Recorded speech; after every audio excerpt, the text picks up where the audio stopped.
So hey anime fans. The series name is What If Naruto Was in Sword Art Online? So let's start the series. The nerve gear rested against Kazuto Kurigaya's temples like a second skin, cool and familiar.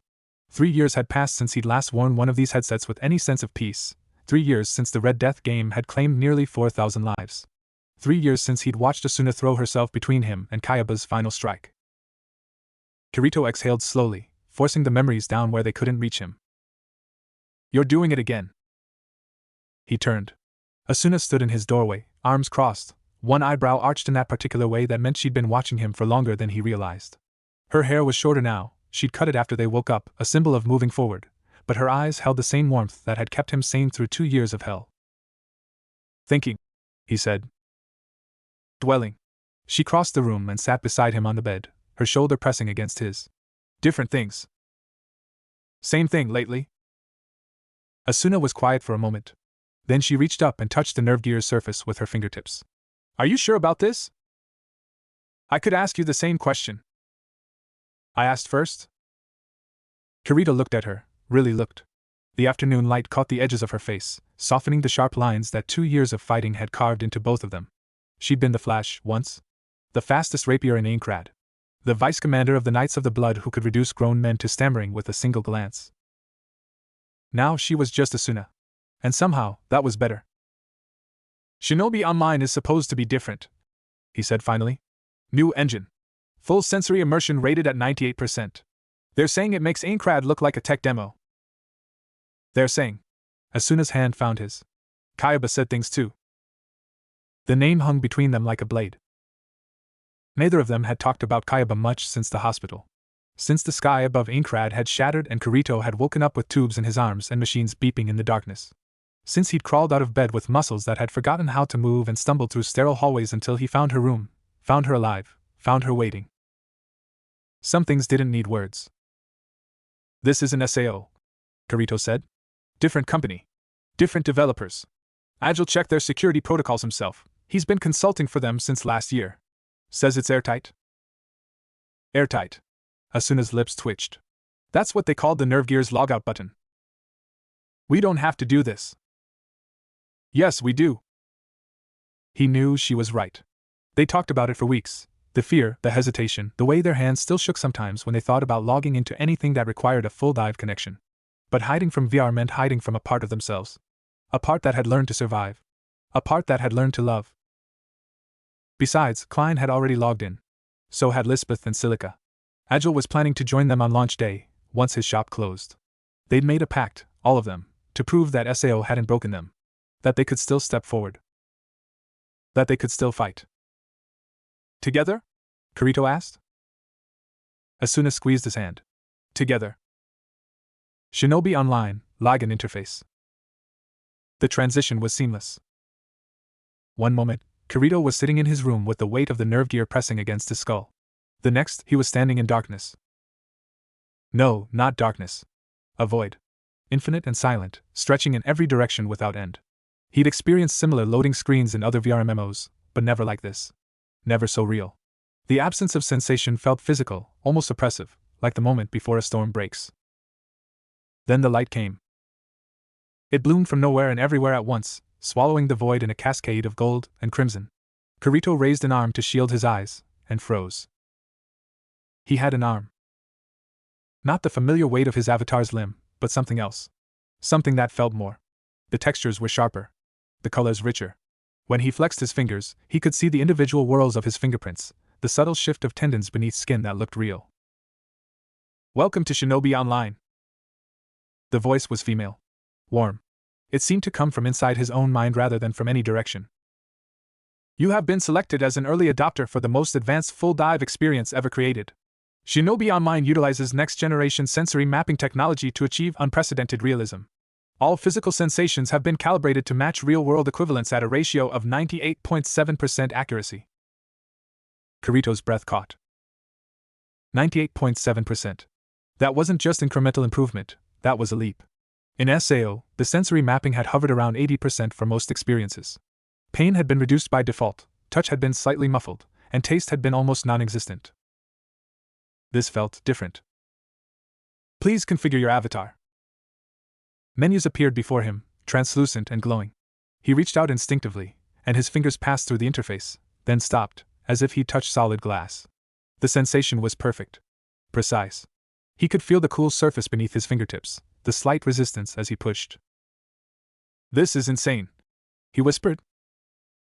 Character creation took longer than expected. Not because the options were complex, they were surprisingly simple actually, but because Kirito kept getting distracted by the feel of everything. The way his virtual heartbeat synchronized with his real one. The subtle pressure of air against his skin. The weight of his own body, present and tangible in a way that Inkrad had never quite managed. He kept his appearance close to his real self. Black hair, dark eyes, the same lean build he'd carried through SAO. No point in changing now. Some habits died hard. When he finished, the void dissolved. Shinobi Online, Konoha starting zone. Materialization in VR was always disorienting. Kirito had experienced it dozens of times, the sudden transition from void to world, from nothing to everything. But this time was different. This time, the world didn't just appear around him. It breathed. He stood in a village that looked ripped from a feudal era painting. Wooden buildings with curved roofs lined streets of packed earth. Paper lanterns hung from eaves, swaying gently in a breeze he could actually feel against his cheeks. Above it all, carved into a mountainside, four massive faces stared down at the settlement with stone eyes that seemed almost alive.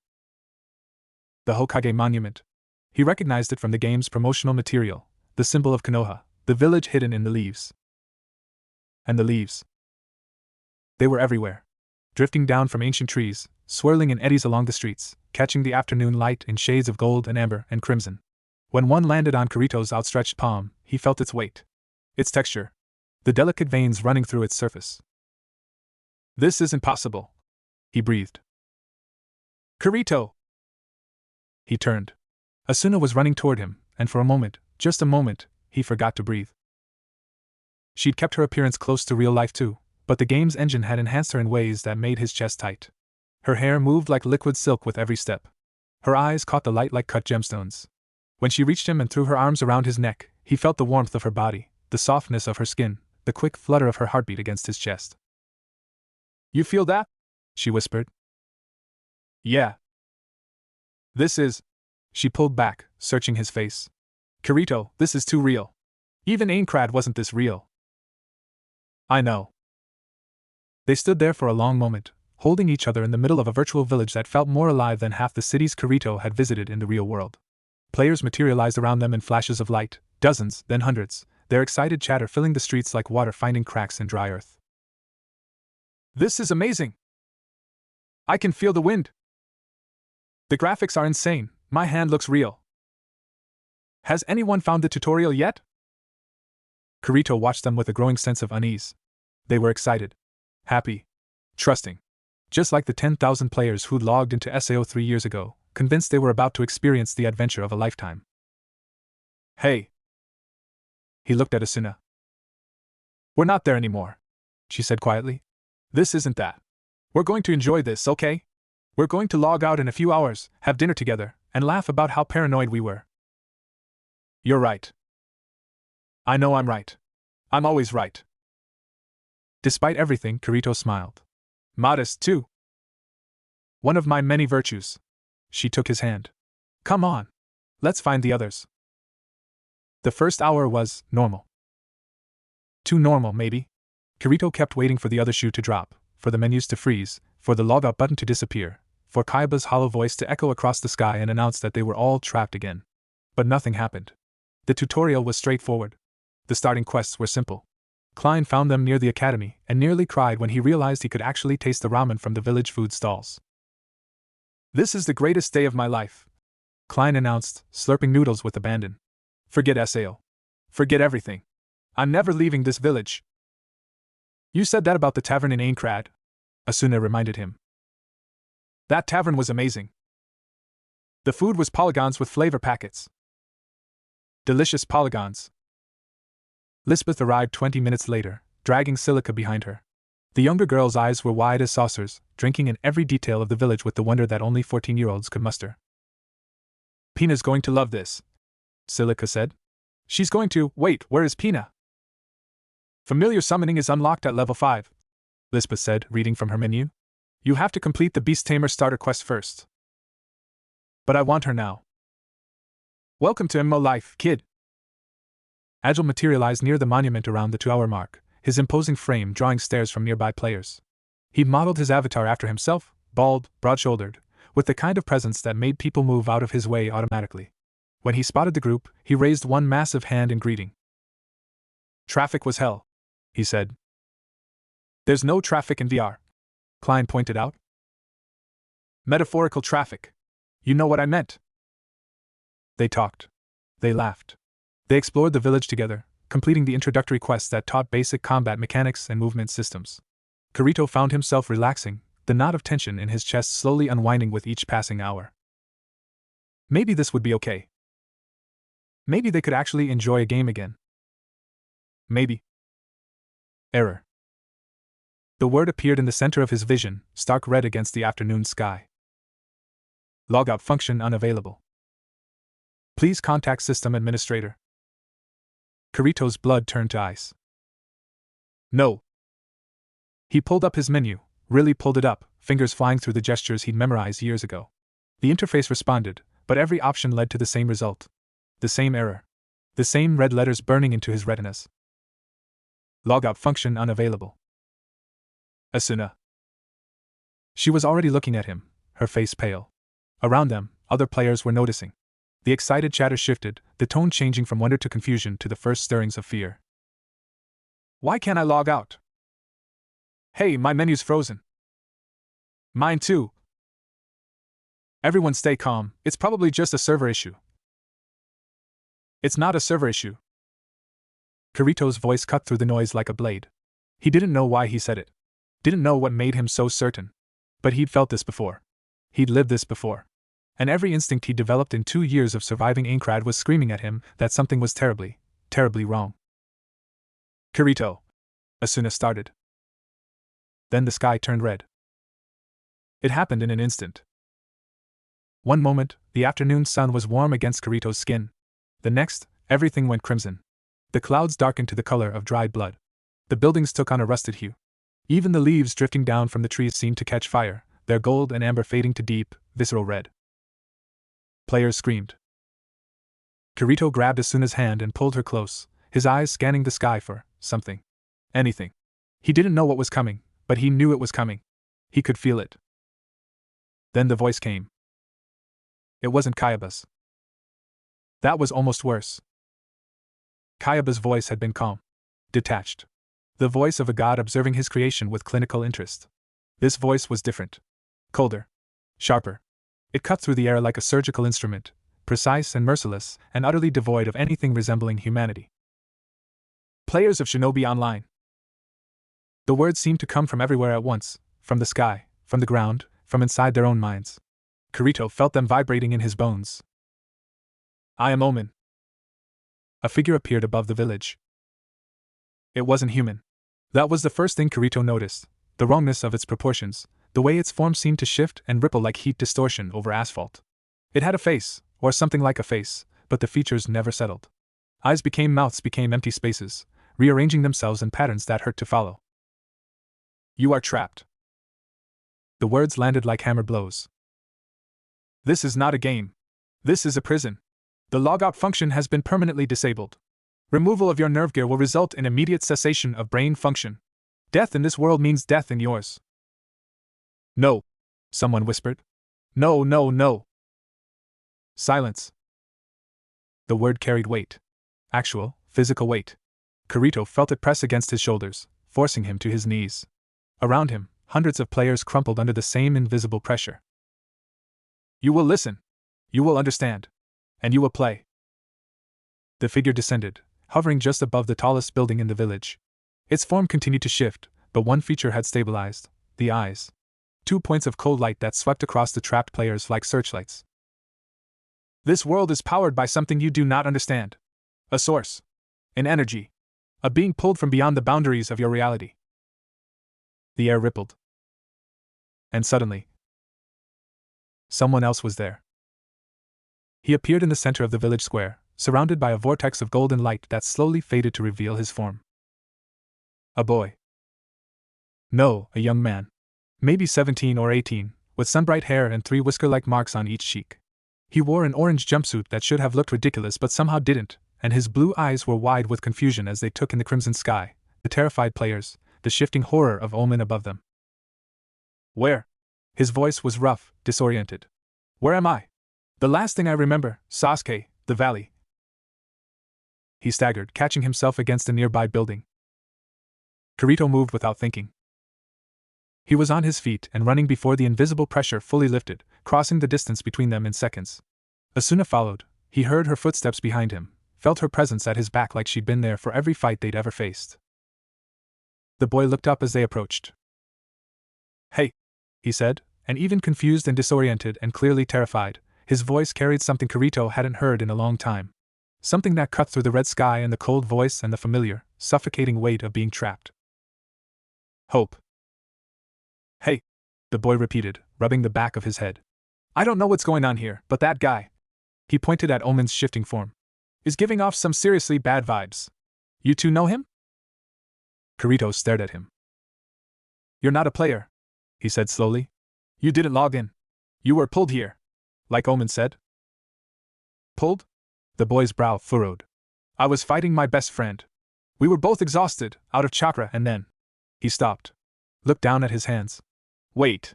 I can feel it. His eyes widened. Kurama? Silence. Then, from somewhere deep within the boy, a voice rumbled, ancient and vast and powerful enough to make the air itself tremble. I am here, Kit. Weak, but here. Something is draining us. Drawing on our chakra like a leech feeds on blood. The boy's expression hardened. Then we stop it. Kirito and Asuna exchanged a look.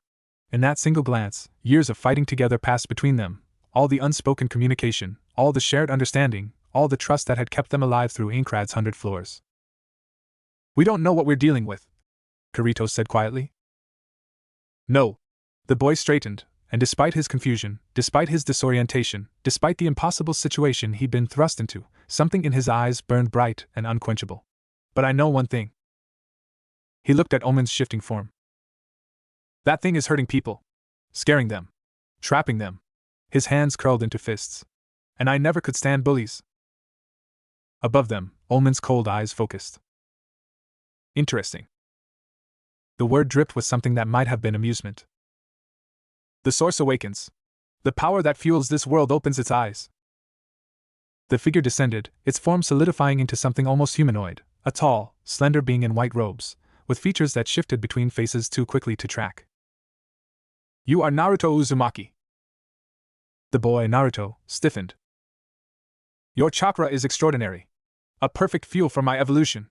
Every second you exist within this world, your power flows into me. Every breath you take. Every beat of your heart. You are the engine that drives this prison. Naruto's eyes narrowed. And if I refuse? You cannot refuse. You are here. You are mine. Your power will sustain this world until I have consumed enough to transcend, to leave this digital realm and enter yours. The words hung in the air like poison. Then, slowly, Naruto smiled. It wasn't a nice smile. It was the smile of someone who'd been beaten down and abandoned and rejected his entire life, and had refused to stay down every single time. You know, he said, people have been trying to use me since I was born. To control me. To take my power. To destroy me. He stepped forward, and Kirito saw something ripple beneath his skin, a crimson aura that flickered at the edges of visibility. They all failed. I am not your enemies. No. Naruto's smile widened. You're worse. You're a coward who traps people instead of fighting them. He looked at Kirito. I don't know you. Don't know your name or your story or why you're here. He looked at Asuna. Don't know either of you. But I know one thing for sure. The crimson aura intensified. When someone's in trouble, you don't walk away. You don't hide. You stand with them. He held out his hands, one toward Kirito, one toward Asuna. So what do you say? Want to show this bastard what happens when people refuse to stay trapped? Kirito looked at those hands. He thought about Sao. About 2 years of fighting. About the friends he'd lost and the ones he'd saved. About Asuna, standing beside him through everything. About the moment he'd realized that being alone was never the answer, that strength meant nothing without people to protect. He took Naruto's hand. Asuna took the other. Fools! Omen's form began to expand, swelling outward until it blotted out the crimson sky. The players below screamed and scattered, fleeing toward the edges of the village. You cannot fight me! You cannot win! This world is mine, and everyone in it is mine, and when I have consumed enough. When you've consumed enough of my power, Naruto interrupted, you'll break into the real world. Yeah, I got that part. He looked at Kirito. So what's the plan? Kirito blinked. You're asking me? You looked like you had one. He always looks like that, Asuna said. It's his thinking face. It's not a thinking face. It absolutely is. Naruto laughed, a bright, warm sound that seemed completely out of place in a world gone red. I like you too already. Above them, Omen's form continued to expand. The sky darkened. The ground trembled. But standing in the middle of the chaos, 3 people who should have been strangers held onto each other and refused to let go. We need information, Kirito said finally. About this world. About how it works. About what Omen actually is. He looked at Naruto. And we need to figure out how to get you home. Home. Naruto's expression flickered, lost and longing in something else, something deeper. Yeah. I'd like that. Enough. Omen's voice thundered. You will learn your place. All of you. The game begins now. 100 floors. 100 deaths. Reach the top and you will be free. The sky shattered. Light poured through the cracks, golden light, warm light, the light of a sun that had been hidden behind Omen's crimson veil. It fell in shafts across the village, across the players, across the 3 figures standing together in the square. And when it faded, everything had changed. The buildings were still there. The streets, the trees, the monument carved into the mountainside. But above them, stretching into impossibly distant heights, a tower had appeared. Massive. Unavoidable. Its peak lost in clouds that hadn't existed moments before. 100 floors. Kirito stared at it with sick recognition. It's Aincrad all over again, he whispered. No. Asuna's voice was steel. It's not. Aincrad had Kayaba. This has Omen. Aincrad trapped us for 2 years. This? She looked at Naruto. This is different. How? She met Kirito's eyes. Because we're not alone. Naruto grinned. Damn right you're not. He cracked his knuckles, and despite everything, despite the impossible situation and the terrifying enemy and the tower that stretched into infinity, his eyes burned with determination. So, 100 floors, huh? Sounds like a challenge. You're not scared? Kirito asked. Nah. Naruto looked up at the tower. My best friend tried to kill me like 12 times. My surrogate brother literally ripped my heart out once. I've been stabbed, crushed, blown up, and thrown off cliffs. His grin widened. 100 floors of video game bosses? Bring it on. Asuna laughed, actually laughed, the sound bright and genuine in the darkness. I think I like you, she said. Everyone likes me eventually. Naruto winked. I grow on people. Like moss. That's not the most flattering comparison. It works. Kirito looked between them, between this strange, loud, unbreakable boy who'd been pulled from another world and the woman who'd fought beside him through hell and back. And for the first time since the sky turned red, he felt something he hadn't expected. Hope. Okay, he said. Let's move. We need to find shelter, figure out the game mechanics, and locate our friends. There were hundreds of players here, they'll be scattered now. Lead the way, Naruto said. Kirito nodded. He turned toward the village center, where the buildings were tallest and the streets most defensible. Asuna fell into step beside him. Naruto followed, his orange jumpsuit a splash of color in the crimson-filtered light. Behind them, the tower loomed. Ahead of them, the game began. And somewhere in the digital depths, Omen watched and waited and fed on power that was never meant to be consumed. The first floor awaited. The tower changed everything. Kirito stood at the village edge, staring up at the impossible structure that now dominated the horizon. It rose from the center of Konoha like a splinter in reality itself, smooth, dark, and utterly alien against the rustic architecture of the ninja village. Its surface wasn't stone or metal or anything he could name. It was simply there, a violation of space that made his eyes water when he looked at it too long. Aincrad had a tower, he said quietly.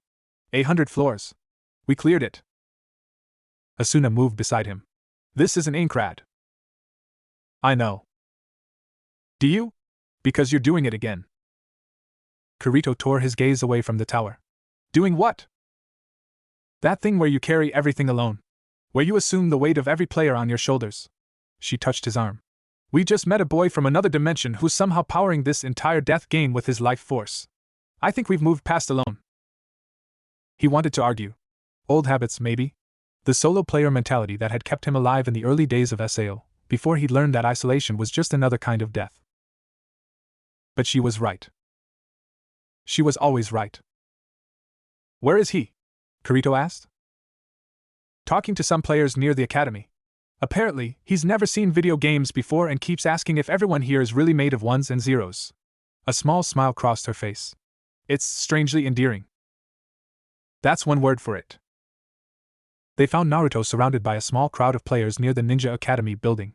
His orange jumpsuit made him impossible to miss, a beacon of garish color against the muted tones of the village. He was gesturing wildly with both hands, his voice carrying across the square.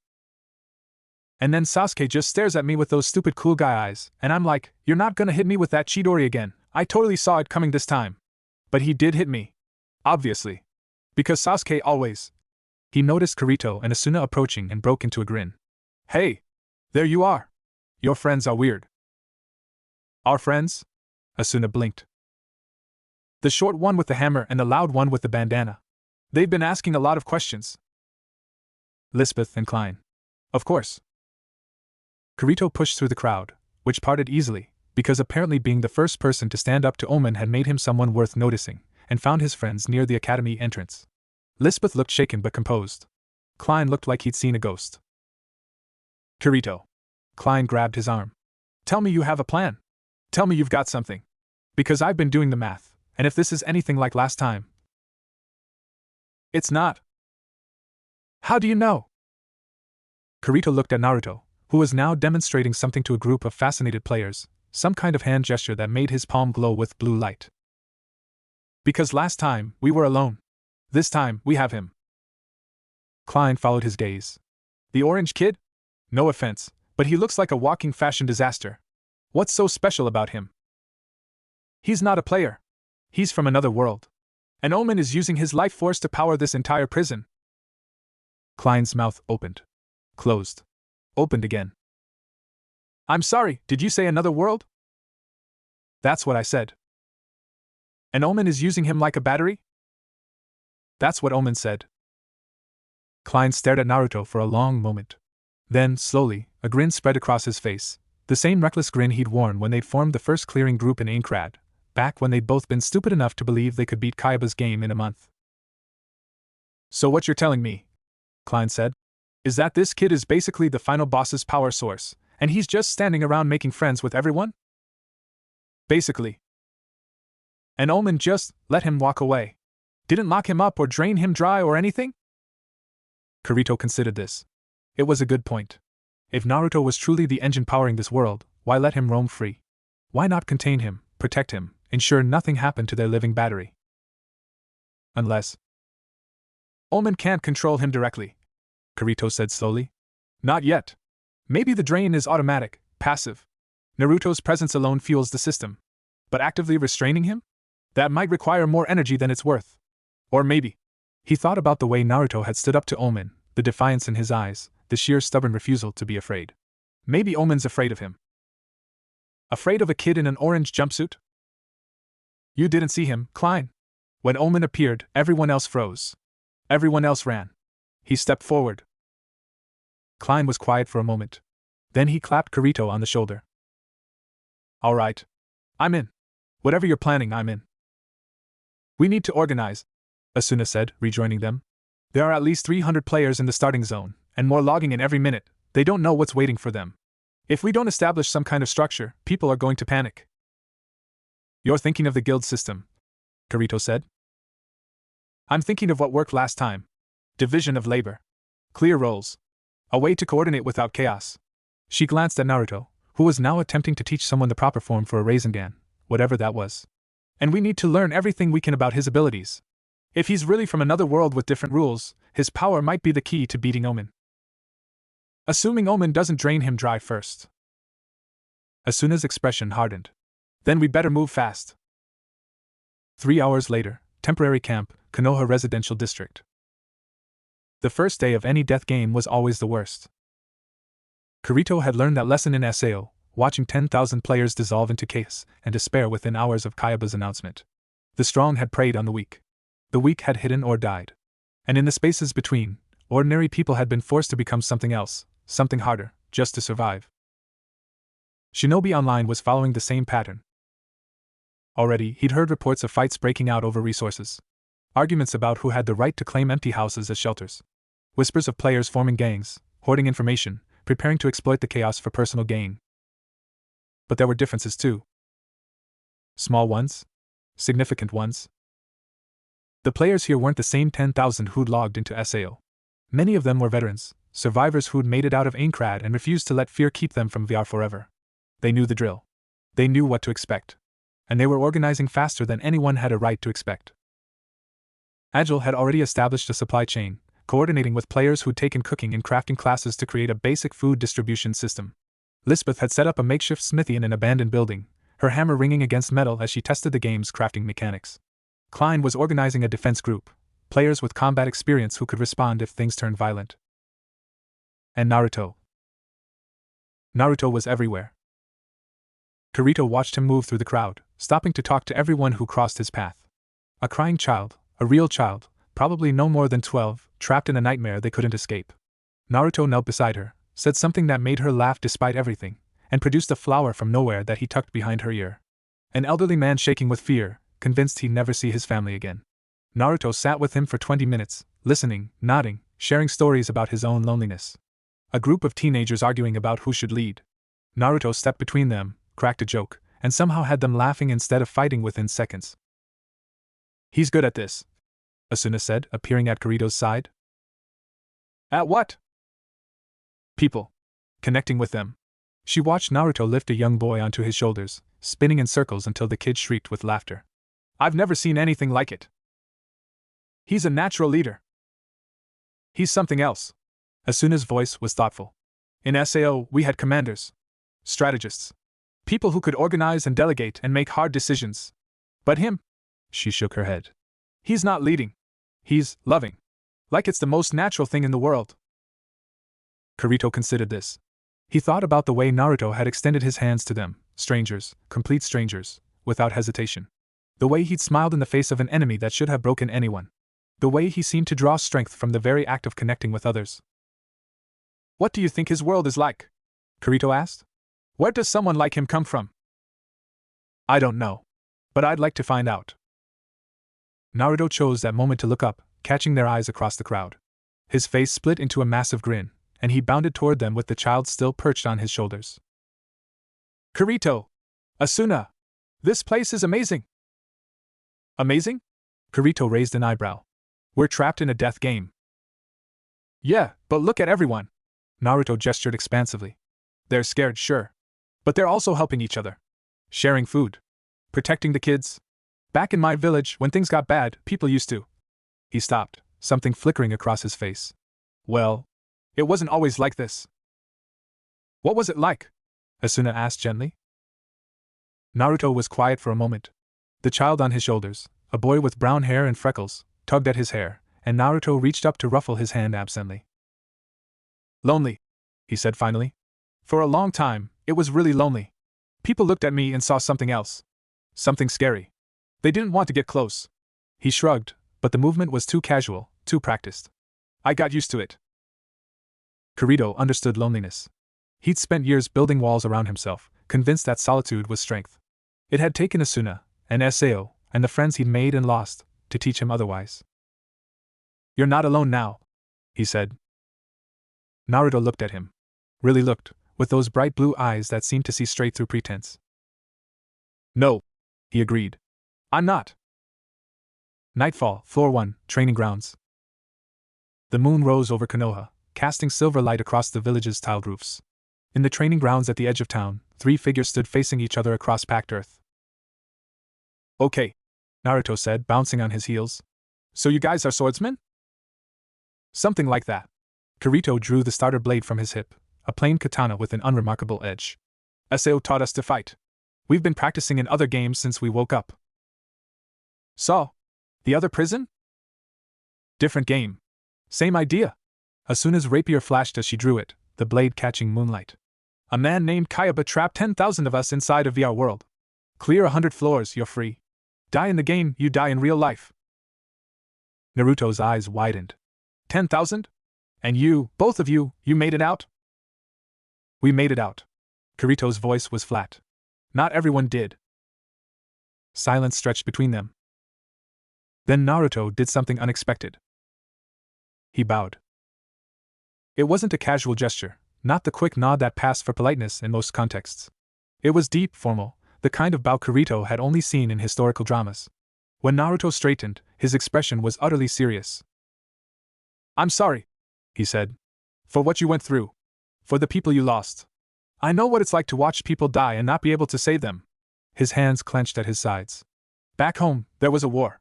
A big one. People I cared about, people I promised to protect, they. He stopped, jaw tight. Asuna moved before Kirito could react. She crossed the distance between them and placed a hand on Naruto's arm. You don't have to talk about it. I know. Naruto's smile returned, but it was softer now. Gentler. But I wanted you to know that I get it. I get why you look at this place and see ghosts. He looked up at the tower looming over the village. I see them too. Everywhere. Kirito thought about Sachi. About the black cats of the full moon. About all the faces he'd failed to save. Yeah, he said quietly. We see them. Another moment of silence. Then Naruto clapped his hands together, the sound sharp in the night air. All right. Enough sad stuff. You wanted to see what I can do, right? He grinned, and the shift in his energy was almost physical, like the sun breaking through clouds. Prepare to be amazed. He leaped backward, putting distance between them. Then he raised one hand, palm forward, and Kirito felt something shift in the air around them. Blue light bloomed. It started small, a spark in the center of Naruto's palm. But it grew rapidly, swirling into a sphere of rotating energy that hummed with power. The wind picked up, tugging at Kirito's clothes, stirring dust into spiraling patterns around their feet. This, Naruto said, is a Rasengan. My teacher's teacher invented it. Took me a while to learn, but now, he grinned. Now it's like breathing. He held the sphere for a long moment, letting them study it. The light reflected in his eyes, turning them almost otherworldly. It's beautiful, Asuna breathed. Thanks. Wanna see what it can do? Without waiting for an answer, Naruto spun and hurled the Rasengan at a nearby training post. The sphere connected with a sound like thunder, a concussive blast that sent splinters flying and left a crater where the post had been. Kirito stared. That was... He searched for words. That was more damage than any starter skill should do. Starter skill? Naruto tilted his head. This isn't a skill. It's chakra. My chakra. He looked at his hand. Which is weird, actually. When I first got here, I could barely feel Kurama, barely feel my own power. But now... He concentrated, and Kirito saw something flicker beneath his skin, a reddish aura that came and went in heartbeat. It's coming back. Slowly, but coming back. Kurama? Asuna asked. Naruto's expression did something complicated. Ah, right. You don't know about that. He scratched the back of his head. Okay, so remember how I said people used to be scared of me? Look at me as something else? They nodded. There's a reason for that. He took a deep breath. When I was born, a giant demon fox attacked my village. The Ninetales. It was huge, bigger than anything you can imagine. Thousands of people died. And to stop it, the leader of my village, the fourth Hokage, sealed the fox inside me. Kirito felt the ground shift beneath him. Inside you? Yeah. The whole thing. All that power and rage and hate, locked inside a baby. Naruto's voice was matter-of-fact, but his eyes told a different story. That's why people avoided me. That's why I was alone. Because they looked at me and saw the monster that killed their families. Asuna's hand flew to her mouth. Kurama, Kirito said slowly. The voice we heard earlier. That was... The Ninetales, yeah? Naruto smiled, and this time there was something fierce in it. We're not exactly friends. We've got history, bad history. But lately... He touched his chest. Lately, we've been figuring things out. He's still a jerk, but he's my jerk. Kit, The voice rumbled from somewhere deep, and Kirito felt it in his bones. If you're going to tell them our secrets, at least do it with some dignity. Dignity? Naruto laughed. Kurama, I'm wearing an orange jumpsuit. I gave up on dignity years ago. Troublesome child. But there was warmth in the voice. Real warmth. Kirito exchanged a look with Asuna. In that glance, years of partnership passed between them, all the unspoken communication that came from fighting side by side, trusting each other with their lives. We need to train together, Kirito said. Learn to fight as a unit. If Ulman's tower really has 100 floors, we're going to face things we've never seen before. And if Ulman's draining me the whole time, Naruto added, we need to finish fast. I don't know how much chakra I've got left, but it's not infinite. How can you tell? Naruto held up his hand. In the moonlight, Kirito saw it, a faint transparency at the edges of his fingers, like smoke barely visible against the dark. I'm fading, Naruto said simply. Slowly. But fading. The words landed like stones in still water. Naruto, Asuna started. Don't. He held up a hand. Don't say you'll fix it. Don't make promises you can't keep. His smile returned, softer now. Just promise me one thing. Anything. Promise me that when I'm gone, when I finally fade enough to go back home, you'll keep fighting.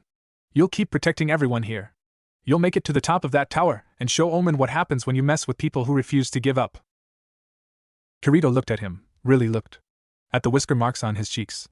At the bright blue eyes that had seen too much loss. At the smile that refused to die no matter what the world threw at him. I promise, he said. Me too, Asuna added. Naruto beamed.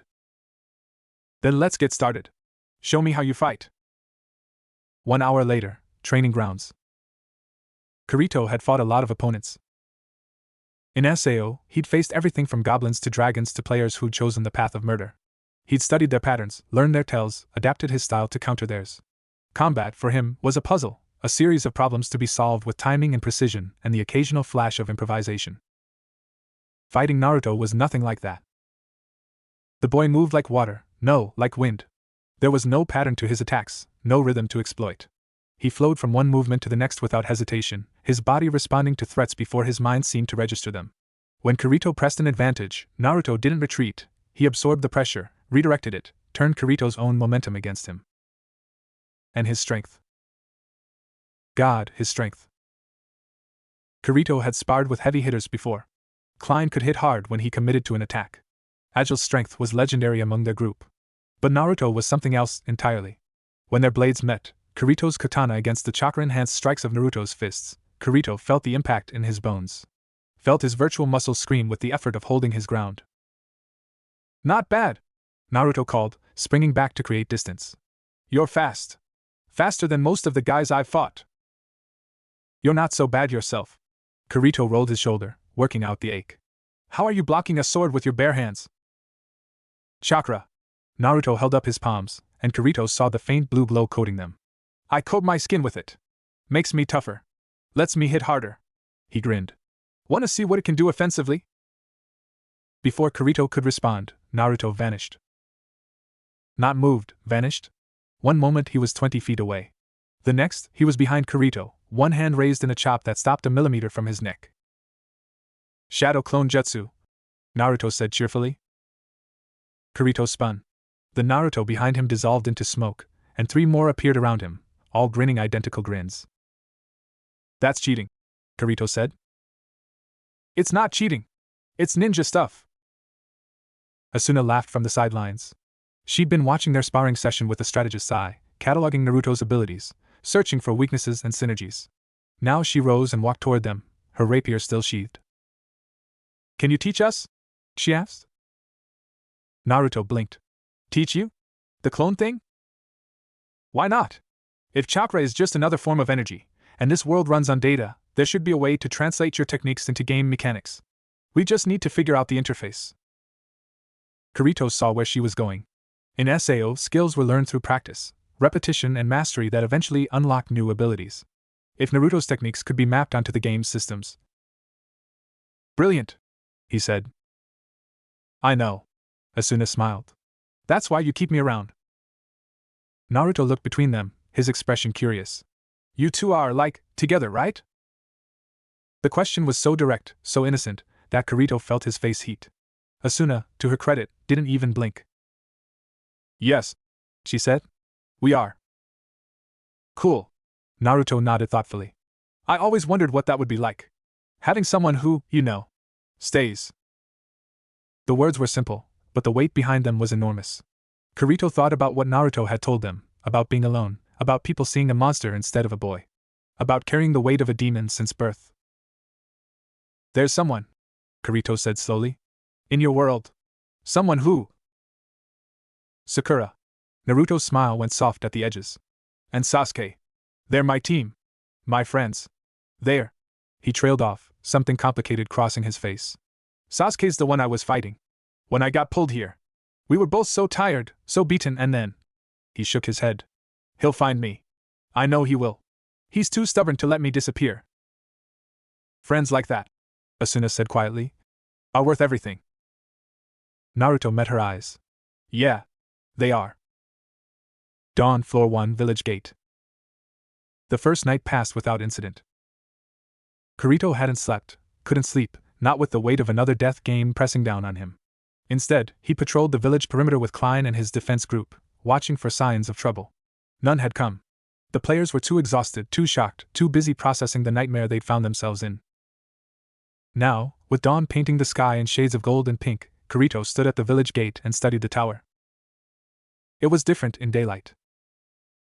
Closer somehow. More real. He could see details now, the massive doors at its base, the windows dotting its surface at irregular intervals, the way its shadow fell across half the village like a dark promise. We should go in today. He turned. Naruto stood beside him, orange jumpsuit somehow still pristine despite their sparring session the night before. Today? Kirito asked. The longer we wait, the more scared people get. And scared people do stupid things. Naruto's expression was grim. I've seen it before. In my village, when the war started, fear almost destroyed us. People turning on each other. Forgetting what mattered. He looked at the tower. We need to give them something else to focus on. A goal. A reason to hope. You sound like you've done this before. Naruto shrugged. I've had good teachers. They stood in silence for a moment, watching the tower catch the morning light. How much time do you have? Kirito asked quietly. I don't know. A few weeks, maybe. A month if we're lucky. Naruto held up his hand, and Kirito saw the transparency had spread, just slightly, barely noticeable, but there. Kurama says the drain is accelerating. Every time I use chakra, Omen absorbs some of it. Every time I fight, I get a little weaker. Then why fight? Why not conserve your strength? Naruto looked at him, and his eyes were ancient. Old in a way that had nothing to do with years. Because if I don't fight, people die. If I hide, people die. If I save myself while others suffer, I'm not the kind of person I want to be. He smiled. I learned that a long time ago. Being Hokage, being the leader everyone believes in, means putting others first. Even when it costs you. Hokage? The leader of my village. The strongest ninja. The one everyone looks up to. Naruto's voice softened. I've wanted it my whole life. Not for the power, for the recognition. For people to finally see me as more than the container of the nine tails. As me. As Naruto. Kirito understood that too. The desire to be seen. To matter. To prove that you were more than what the world expected. You'll make it, he said. Hokage, I mean. When you get back. Naruto's grin returned. Damn right I will. A commotion behind them drew their attention. Klein was running toward the gate, his face flushed with exertion. Kirito! Naruto! You need to see this! They followed him through the village to the central square, and stopped. A message hung in the air above the academy building. Massive letters of fire that burned without consuming, visible from every corner of Konoha. Floor 1 Boss. The betrayer location, tower basement time remaining, 23 hours 47 minutes and 32 seconds. Failure to defeat the boss within the time limit will result in the permanent deletion of 100 random players. Success will grant access to Floor 2. Choose wisely. The square erupted. Panic. Screams. Arguments about what to do, who should go, whether the timer was real. Kirito tuned it out, his mind racing through possibilities and strategies. A time limit. Asuna said, appearing at his side. Just like in SAO, but worse. If we fail, people die. We won't fail. How can you be sure? Kirito looked at Naruto. The boy was staring at the message with an expression Kirito couldn't read, something between determination and grief. Because we're not alone, Kirito said. And because he won't let us fail. Naruto turned to face the crowd. For a moment, he was just another figure in the chaos, a boy in an orange jumpsuit, unremarkable among the hundreds of trapped players. Then he moved. He leaped onto a nearby rooftop, landing with the easy grace of someone who'd spent their whole life defying gravity. The movement drew eyes, drew attention, drew the focus of every scared, desperate player in the square. Hey! He shouted. Everyone listen up! The crowd quieted. Not completely, fear didn't disappear that easily, but enough. Enough for his voice to carry. I know you're scared. I know this sucks. I know you're probably wondering if you're ever going to see your families again, your friends, your homes. He scanned the crowd, meeting eyes wherever he could. I've been there. I know what it's like to feel trapped. To feel like the whole world is against you. Silence now. Complete silence. But here's the thing I learned. Naruto's voice softened, but somehow carried further. You're not alone. Look around you. Look at the people standing next to you. They're scared too. They're hurting too. And if you let them, if you trust them, they can help you through this. He pointed at the burning message. That thing up there? That's Omen's first test. And it wants us to be afraid. It wants us to fight each other, to argue about who should go, to waste time until that timer runs out and people start dying. His eyes hardened. So let's not give it what it wants. Kirito watched the crowd shift. Saw the fear in their faces begin to change, not disappearing, but transforming. Into something else. Something stronger. I'm going in. Naruto continued. I'm going to face this betrayer thing and show it what happens when you mess with people who refuse to quit. And I'm going to need help. I need fighters. I need healers. I need anyone who's willing to stand up and say, not today. Not us. Not ever. He raised his hand, palm open. So who's with me? For a heartbeat, nothing happened. Then Klein stepped forward. Then Agile. Then Lisbeth and Silica, and a dozen others Kirito recognized from SAO. Then more strangers, players who never held a weapon in their lives, stepping up with shaking hands and terrified eyes. One by one, they raised their hands. Naruto's smile could have lit the village. All right then, he said. Let's go kill a boss. Tower basement, 1 hour later. The air changed as they descended. It grew thicker, heavier, laden with something Kirito couldn't name but could feel, a pressure against his skin, a weight in his lungs. The walls of the stairwell were smooth and dark, absorbing light instead of reflecting it, and the only sound was the echo of their footsteps and the ragged breathing of 30 terrified players. 30. That's how many had volunteered. 30 people willing to face the unknown rather than wait for death to find them. Kirito had tried to talk some of them out of it, the ones who never fought before, who had no business being on the front lines. But Naruto had stopped him. Everyone deserves a choice, he'd said quietly. Everyone deserves to fight for their own survival. Now they stood at the bottom of the stairs, facing a massive door that pulsed with crimson light. The betrayer waited beyond it. Kirito could feel it, a malevolent presence that pressed against his mind like fingers testing a lock. All right, Naruto said softly. Remember the plan. Asuna calls the shots once we're inside. She's got the best tactical mind of anyone here. Klein's group handles ads, anything that isn't the main boss. Agile's on defense, protecting the healers and support players. And me and Kirito. We hit hard and fast, Kirito finished. Exactly. Naruto turned to face the group.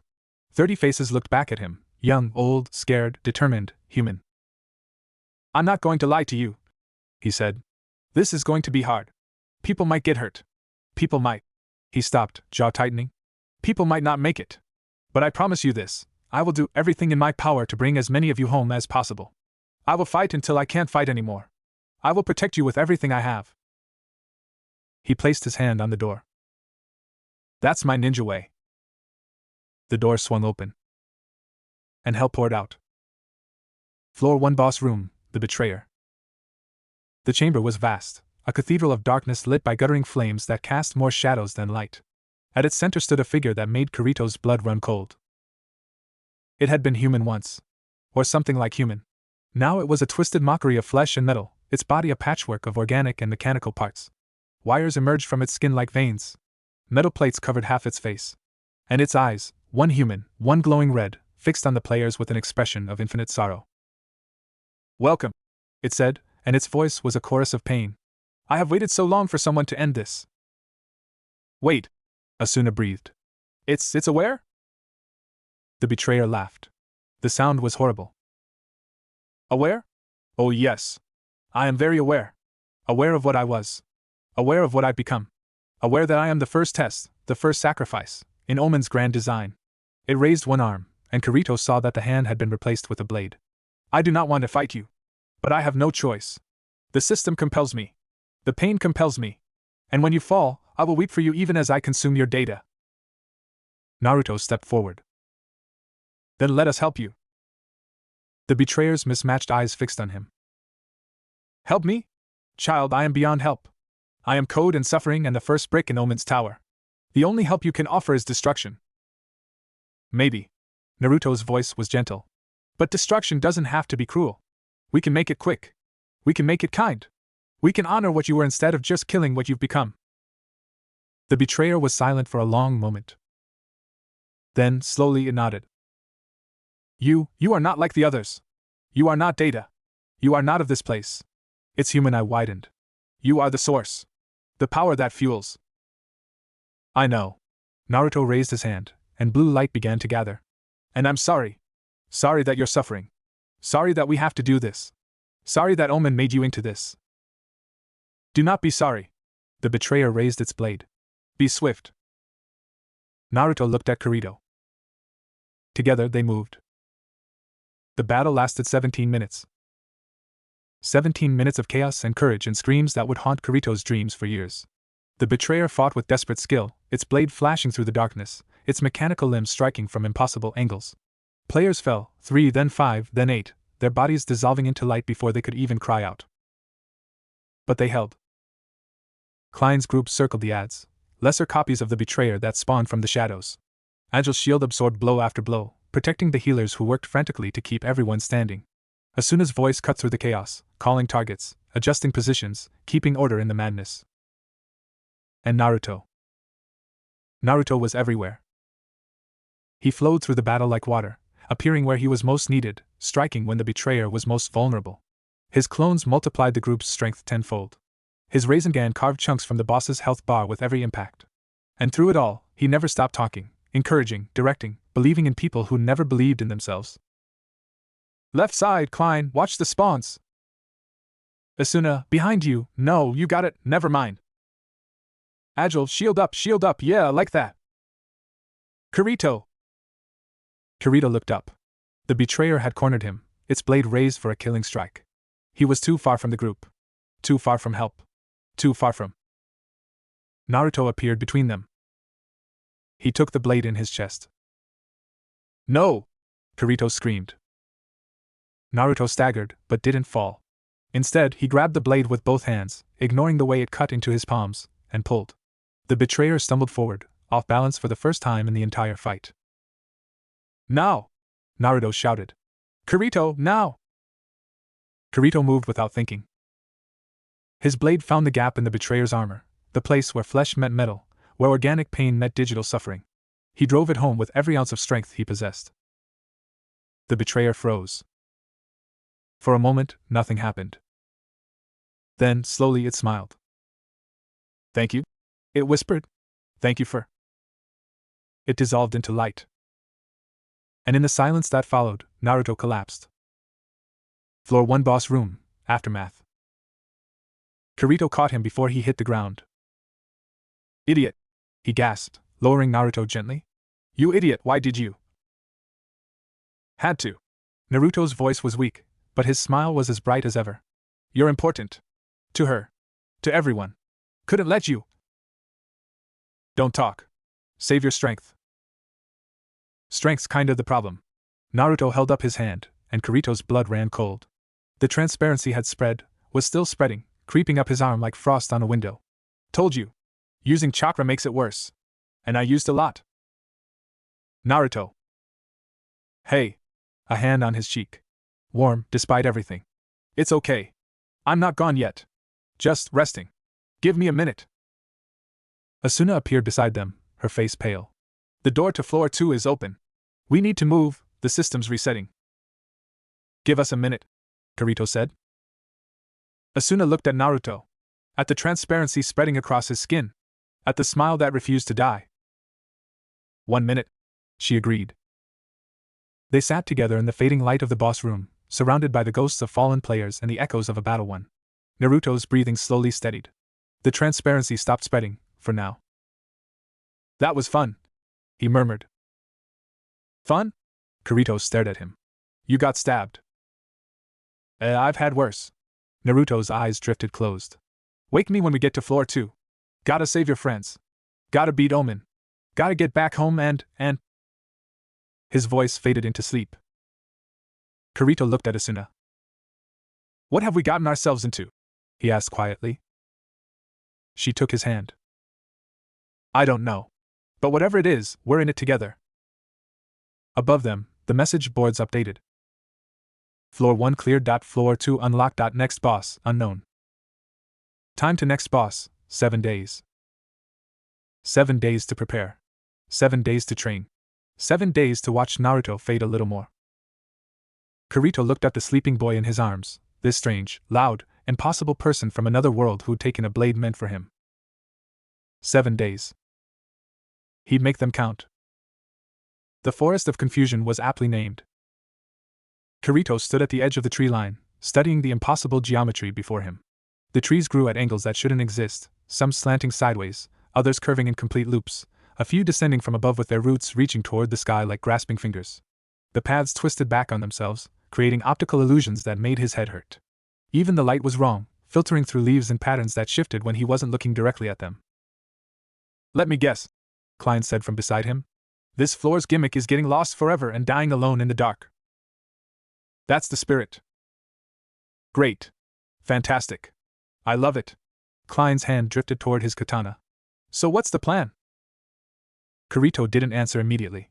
His attention was elsewhere, on the figure sitting cross-legged beneath a tree that grew sideways, its trunk parallel to the ground. Naruto hadn't moved in 2 hours. His eyes were closed, his breathing slow and even, and a faint golden light pulsed around him with each exhale. Is he okay? Klein asked quietly. I don't know. They'd cleared floor 1 3 days ago. 3 days since Naruto had taken a blade meant for Kirito. 3 days of watching him push himself harder than anyone had a right to, training with players who never held weapons before, offering encouragement to everyone who crossed his path. 3 days of watching the transparency spread. It was worse now. Not dramatically so, not yet. But Kirito noticed the details. The way light passed through Naruto's fingers when he held them up. The faint shimmer at the edges of his form, like heat haze on a summer road. The moments when his voice seemed to come from somewhere far away, even when he was standing right next to them. Asuna believed they could save him. Kirito wanted to believe it too. He's meditating, a voice said. They turned. An older man stood nearby, one of the players who joined the boss fight, a retired systems architect named Takeda who'd survived SAO by hiding in the starting city for 2 years. He'd emerged from that experience with a deep appreciation for second chances and a burning desire to never feel helpless again. Meditating? Klein asked. Something like that. I've been watching him. When he does this, the fading slows. Almost stops sometimes. Takeda adjusted his glasses. He's consciously regulating his chakra flow, minimizing the leakage, compressing his energy to make it last longer. It's remarkable, really. The control required. Kirito filed that information away. If Naruto could slow the drain through meditation, maybe there were other ways to preserve his strength. Other techniques that could buy them time. The golden light around Naruto flared once, then faded. His eyes opened. Morning, he said, stretching. Or is it afternoon? Hard to tell with the weird tree situation. Feeling better? Kirito asked. Better than yesterday. Naruto stood, rolling his shoulders. Kurama says the drain's steady for now. Long as I don't go crazy with the chakra, I've got maybe 3 weeks left. 4 if we're lucky. 3 weeks. Kirito kept his expression neutral. Then we'd better move fast. That's the spirit. Naruto bounded over, apparently unaware, or unconcerned, that his feet passed slightly through the grass before finding purchase. So what's the deal with this floor? Asuna mentioned something about psychological trials? She did. And by psychological trials she meant bosses designed to attack our deepest fears. Our memories. Our regrets. Kirito met Naruto's eyes. Omen's been watching us since we logged in. It knows what we've been through. It knows what haunts us. Naruto was quiet for a moment. Then he smiled, that same unshakable smile that had carried him through loneliness and war and everything in between. Good. Good? Means it's scared. Naruto cracked his knuckles. Scared of what we can do. Scared of what we'll become. So it's trying to break us before we get strong enough to break it. He looked toward the impossible forest. Let's show it how wrong it is. Floor 2, 3 hours later. The Forest of Confusion lived up to its name. They'd been walking for what felt like miles, but the landmarks kept repeating. The same twisted tree, the same patch of glowing mushrooms, the same stream that flowed uphill. Kirito had tried marking their path, but the marks disappeared within minutes, swallowed by the forest's shifting geometry.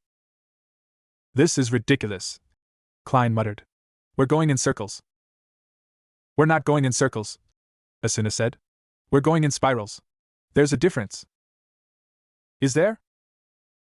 The circles would be easier to track. Naruto, walking at the front of the group, suddenly stopped. His head tilted, like a dog catching a distant sound. Do you hear that? Kirito listened. At first, nothing, just a whisper of wind through impossible leaves, the distant chirp of birds that didn't exist.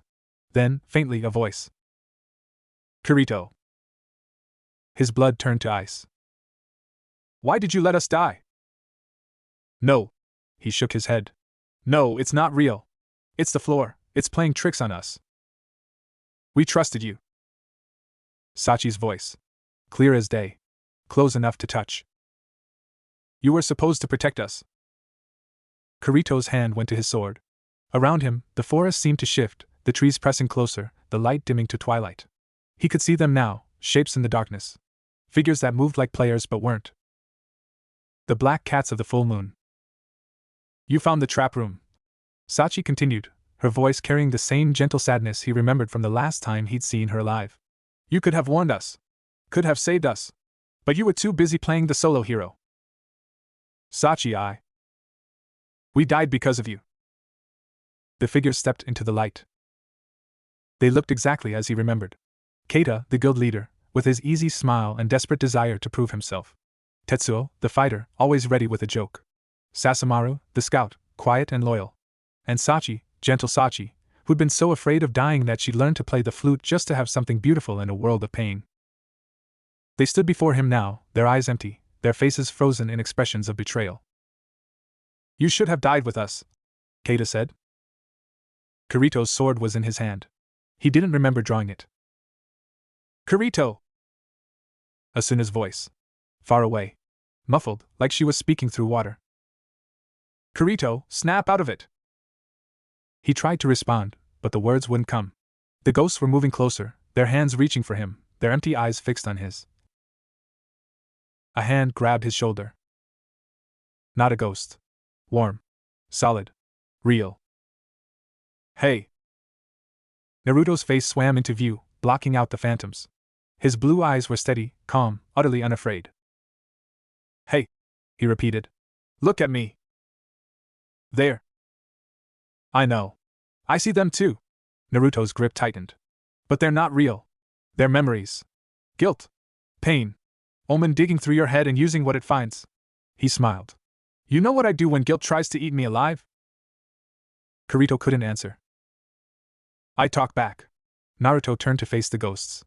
Hey! Ghosts of Kirito's past. You got something to say? Say it to me. The phantoms hesitated. For a moment, their empty eyes flickered with something almost like confusion. This doesn't concern you, Sachi's ghost said. Everything concerning my friends concerns me. Naruto stepped forward, placing himself between Kirito and the apparitions. Now, I don't know the full story here. I don't know what happened between you and him. But I know Kirito. I've only known him a few days, but I know enough. He pointed at the ghost of Keita. You said he should have died with you. That's not fair. That's not how any of this works. His voice hardened. I've lost people too. People I couldn't save. People I should have protected. And you know what? Carrying that guilt doesn't help them. It doesn't bring them back. It just hurts the people still here. He abandoned us. He survived you. Naruto's eyes flashed. There's a difference. He kept living when you couldn't. And yeah, that probably hurts. It probably feels like betrayal. But it's not. It's just tragedy. Loss. The kind of thing that happens when the world is cruel and unfair and doesn't care who deserves to live. The ghosts wavered. We were his family. I know. Naruto's voice softened. And he carries you with him. Every day. Every fight. Every time he raises that sword to protect someone, he's doing it for you too.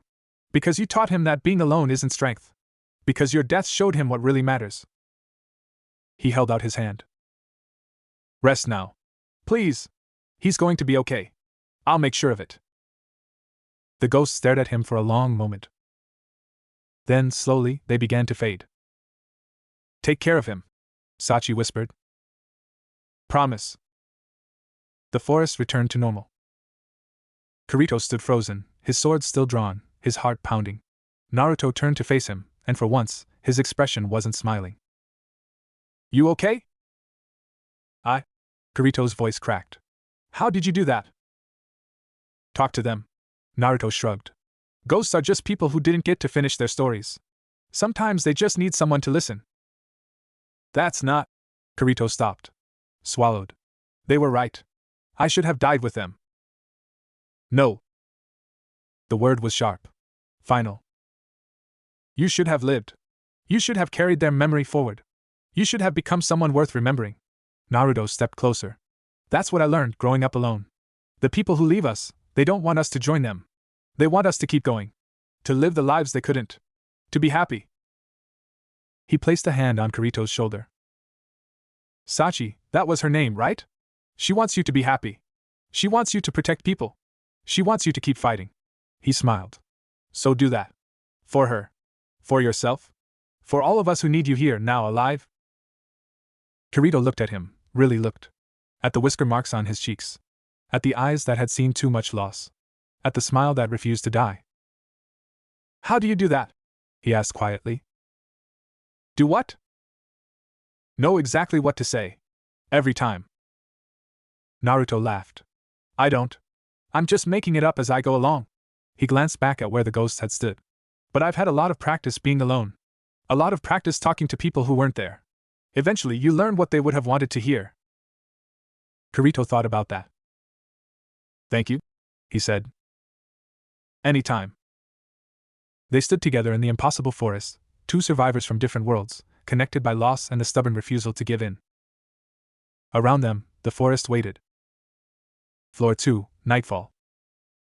They made camp in a clearing that felt almost normal. Almost.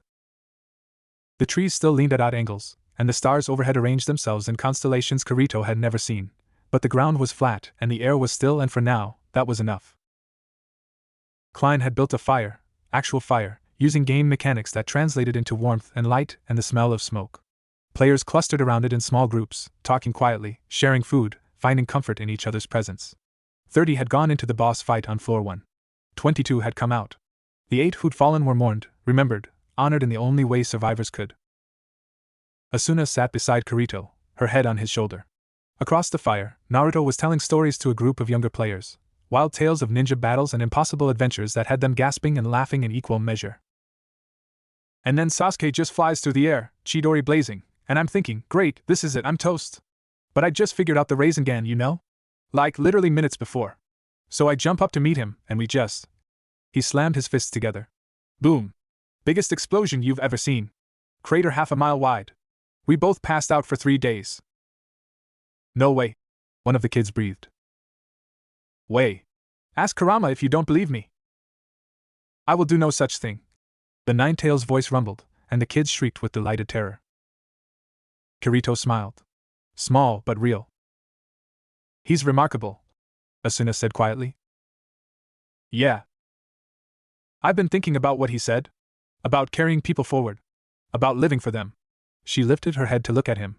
In SAO, I was so focused on surviving that I forgot to actually live. It took you to remind me what mattered.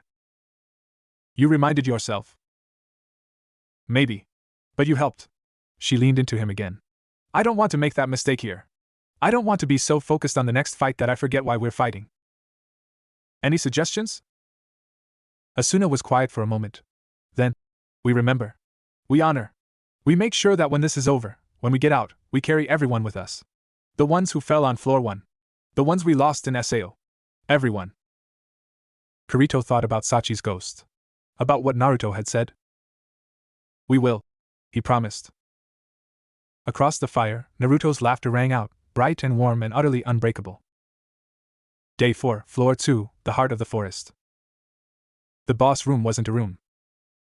It was a clearing, a perfect circle of open space surrounded by trees that bent inward, their branches forming a canopy that blocked the sky. At its center stood a figure that made Kirito's breath catch. Not a monster. A woman. She was beautiful in the way that ancient statues were beautiful, cold and perfect, and utterly inhuman. Her hair fell in silver waves past her waist. Her eyes were the color of winter sky. And her face. Kirito looked at Asuna. Asuna looked at him. She had Asuna's face. Welcome, the figure said, and her voice was Asuna's voice, warm and familiar and wrong in ways that made Kirito's skin crawl. I've been waiting for you. What is this? Asuna's hand went to her rapier. Some kind of trick? A test. The false Asuna smiled, and the expression was perfect, exactly the way Asuna smiled when she was about to say something clever. Omen has studied you both. Every memory. Every fear. Every moment of weakness. She spread her arms. I am what it found. You're not her. No. I'm what you're afraid she'll become. The false Asuna's eyes shifted, not changing color, but changing something, becoming colder, harder. The Flash. The Berserk Healer. The woman who killed more players in the SAO beta than any monster ever did. That's not true, Asuna said, but her voice wavered. Isn't it? The false Asuna stepped closer. You enjoyed it, didn't you? The fighting. The killing.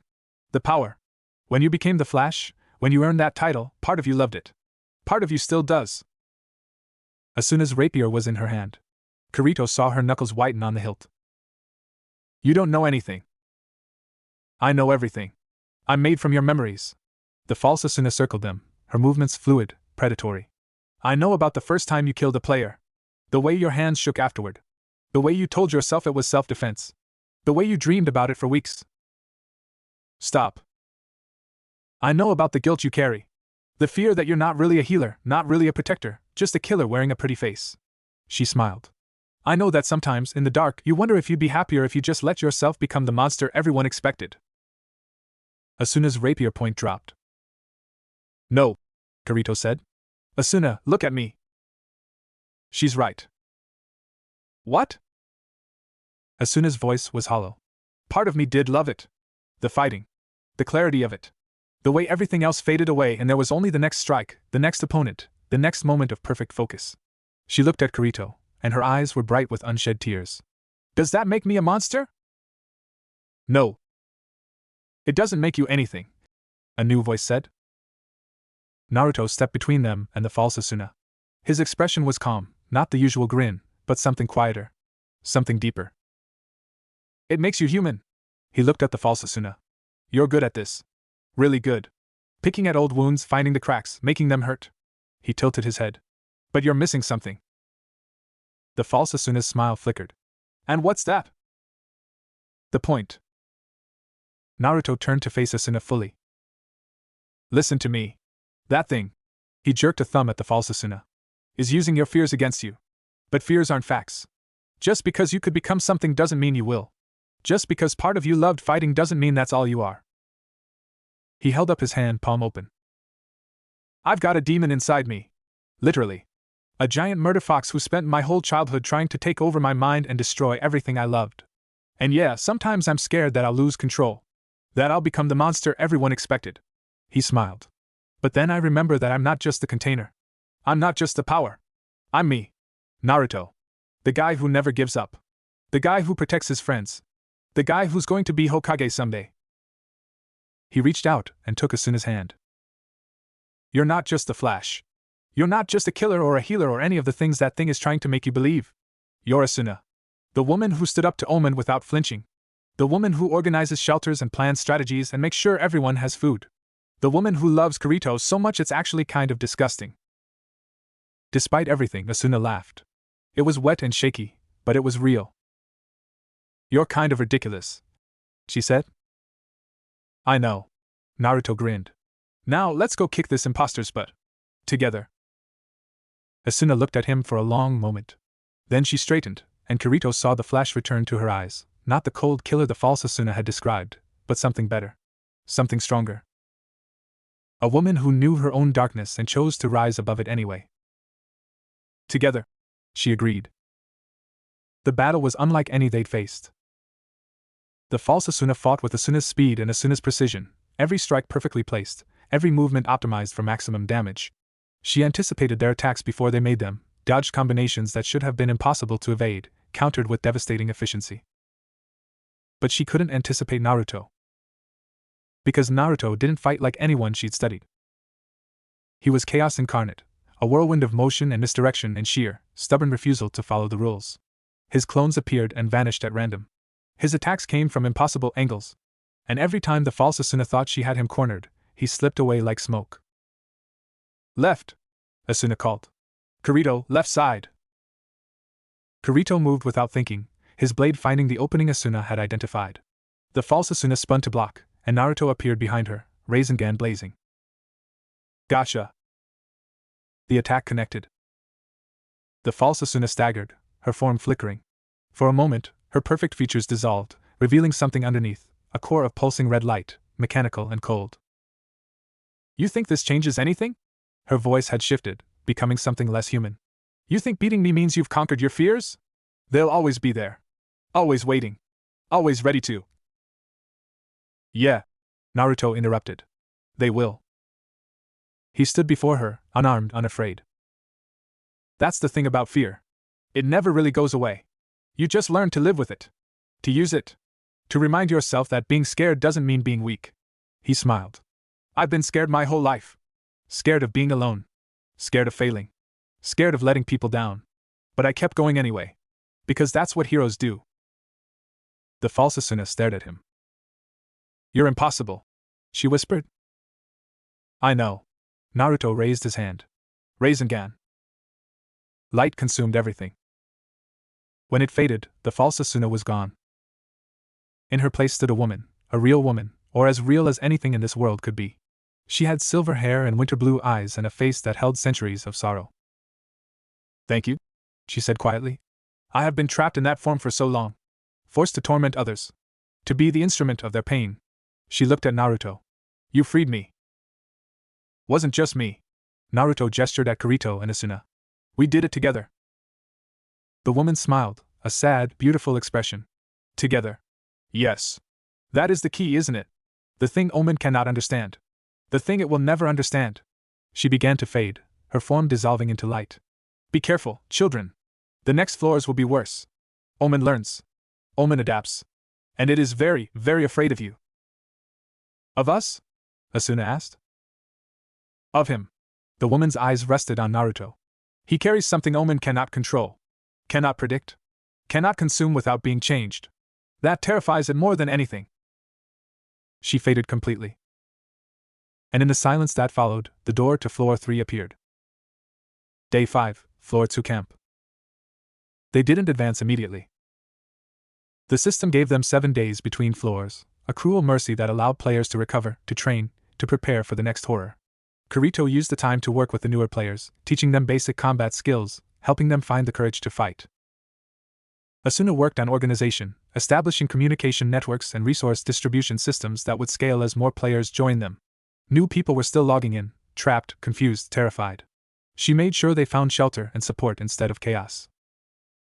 And Naruto. Naruto kept being Naruto. Kirito watched him now, sitting with a group of children near the camp's center. He was teaching them something, some kind of hand game, from the look of it, and their laughter carried across the clearing like music. He's good with them, Agil said, appearing at Kirito's side. Yeah. Makes me think about my own kids. Back home. The big man's voice was rough. They're probably worried sick. Wondering where I am. When I'm coming back. Kirito didn't have words for that. He couldn't imagine having children trapped in this nightmare, could barely imagine having a family at all, after years of isolation. He'll get us out, Agile continued. I don't know how. I don't know when. But that kid. He nodded toward Naruto. He's not the type to fail. No. He's not. Across the clearing, Naruto looked up, caught Kirito's eye, grinned. Then his form flickered.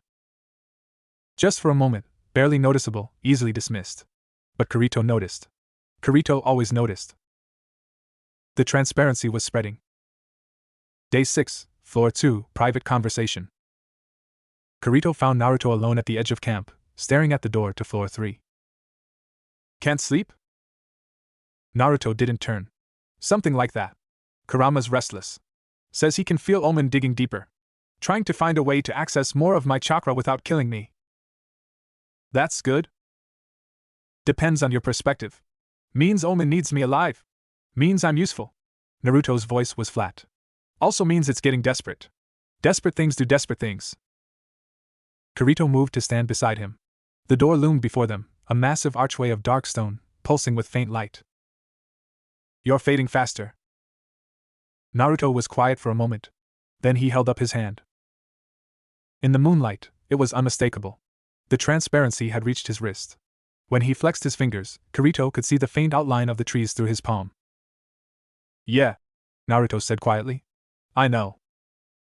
How much time? A week, maybe. 10 days if I'm careful. He lowered his hand. The boss fight on floor 2 cost me. Using that much chakra, it accelerated things.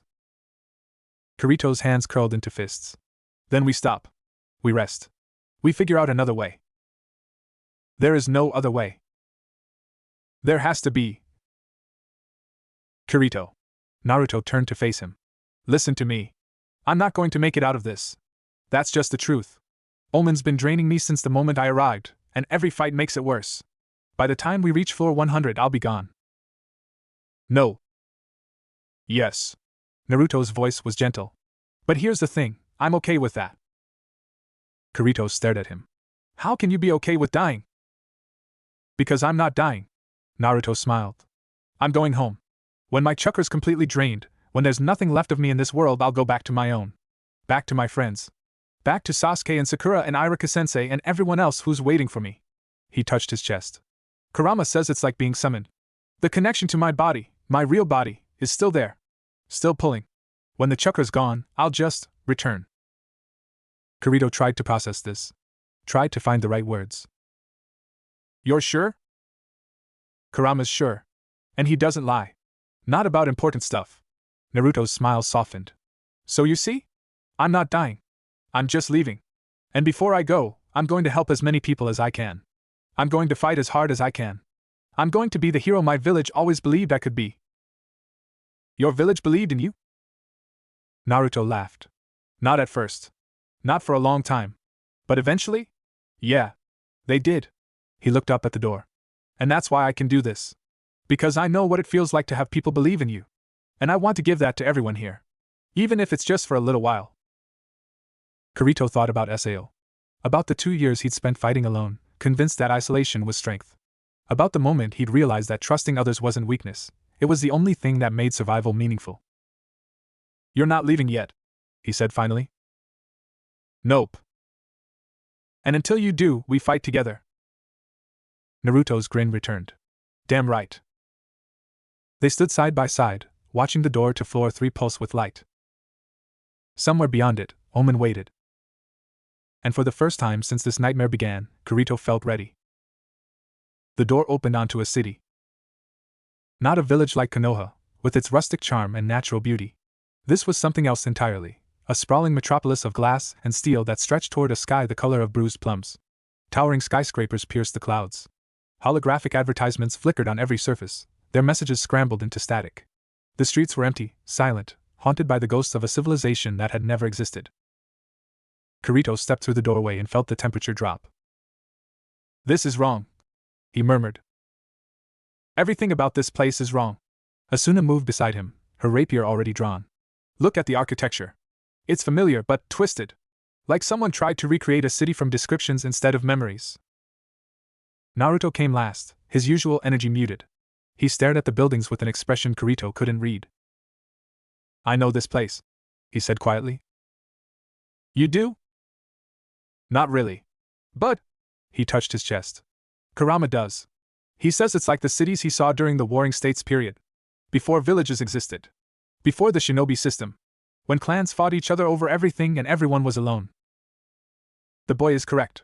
Kurama's voice rumbled, heavy with ancient memory. These structures mimic the strongholds of my time. The ones built by those who had no allies, no trust, no bonds. They are monuments to isolation. Isolation, Asuna repeated. Omen's trying to isolate us. Break the connections we've formed. It won't work. Kirito's voice was firm.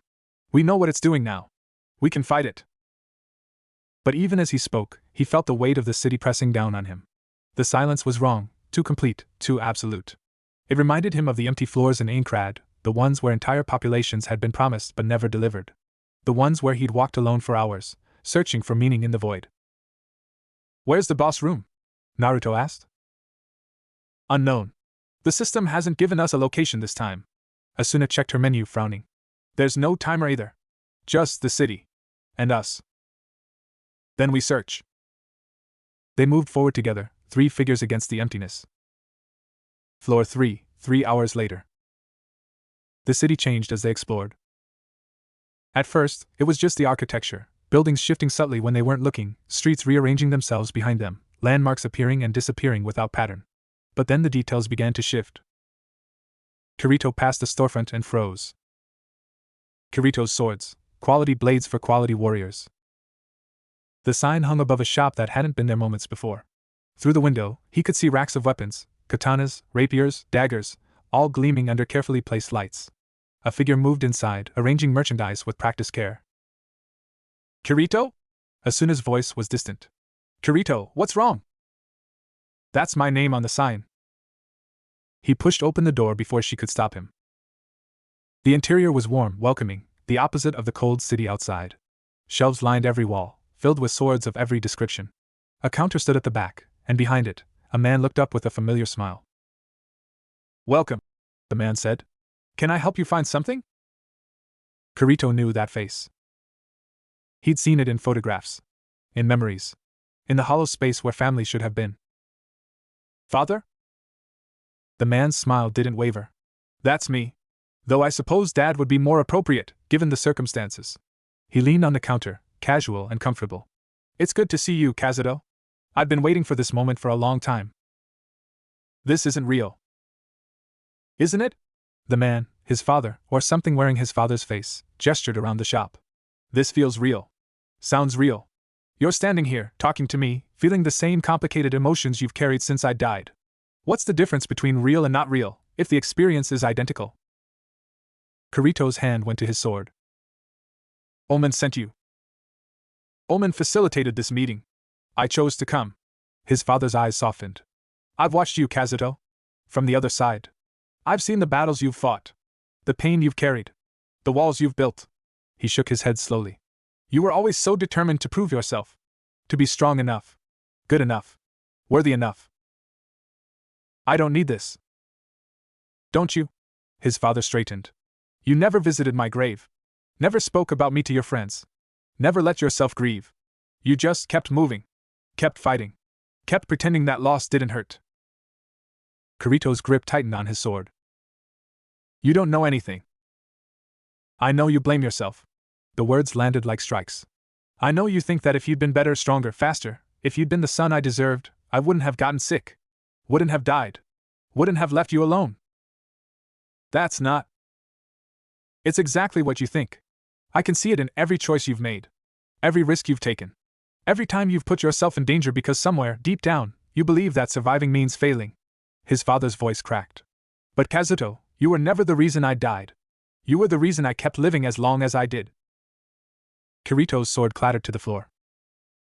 Every day I had with you was a gift.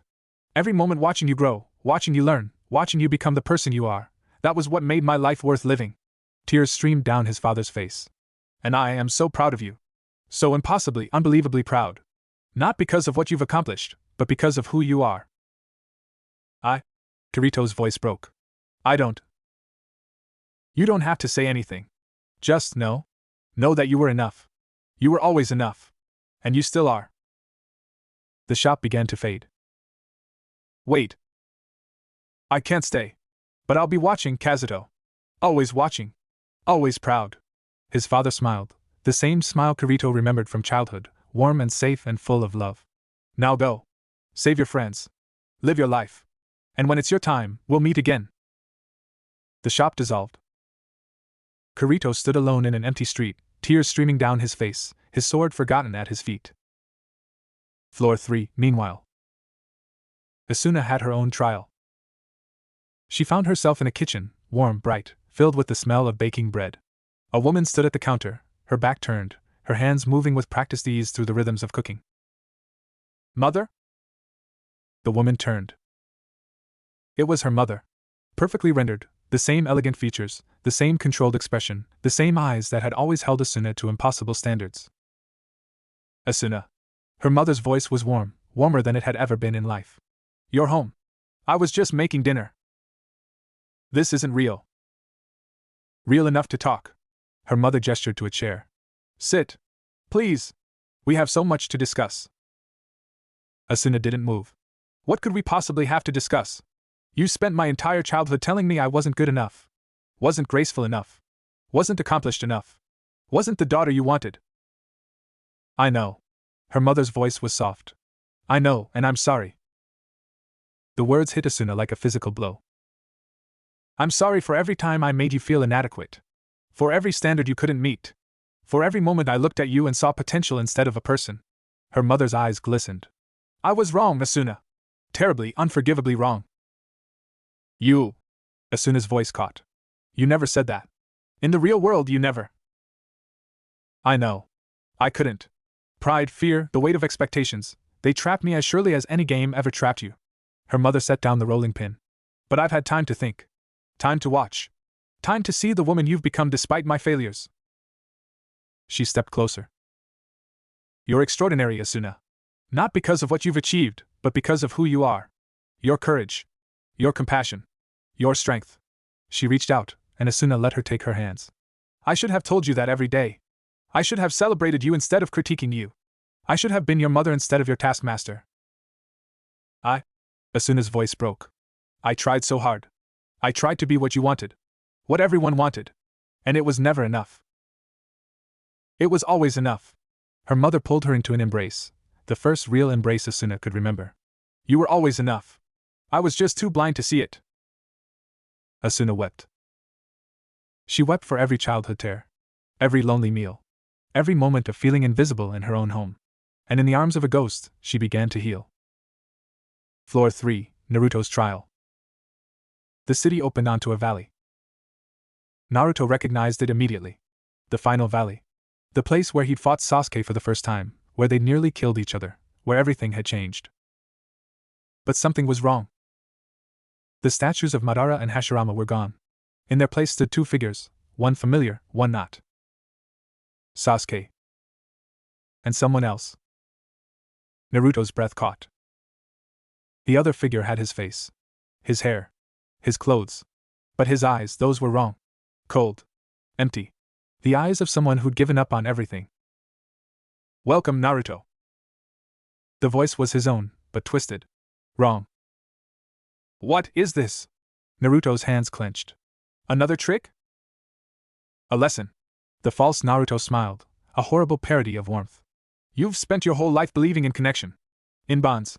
In the power of understanding your enemies. And where has it gotten you? Further than you'll ever know. Have you? The false Naruto gestured at Sasuke's silent figure. He's still here. Still broken. Still lost. All your effort, all your pain, all your sacrifices, and nothing changed. Sasuke found his own path. He made his own choices. Excuses? The false Naruto's voice hardened. You failed him. Just like you failed everyone else. Jiraiya. Neji. All the nameless shinobi who died in the war because you weren't strong enough to protect them. Naruto's vision went red. Don't what? Tell the truth? The false Naruto stepped closer. You carry them with you, don't you? Every face. Every name. Every person who trusted you and died anyway. They haunt your dreams. They whisper in your ear. They remind you that no matter how hard you try, you'll never save everyone. Sasuke, Naruto said, turning to the silent figure. Sasuke, say something. Sasuke's eyes lifted.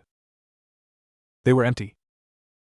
You were always too loud, Sasuke said quietly. Too bright. Too hopeful. It was exhausting, watching you pretend that everything would work out. He shook his head slowly. Nothing works out, Naruto. Not for people like us. That's not true. Isn't it? Your parents died the day you were born. Your teacher died protecting you. Your master died chasing my shadow. Everyone who gets close to you suffers. Everyone who loves you pays the price. Sasuke's voice was flat, emotionless. I stayed away because I knew. Because I couldn't watch it happen again. Naruto's knees buckled. The words hit places he'd kept sealed for years. The guilt he carried. The fear that lurked beneath every smile. The terrible, gnawing certainty that maybe, just maybe, he was poison to the people he loved. Sasuke. You should have let me go.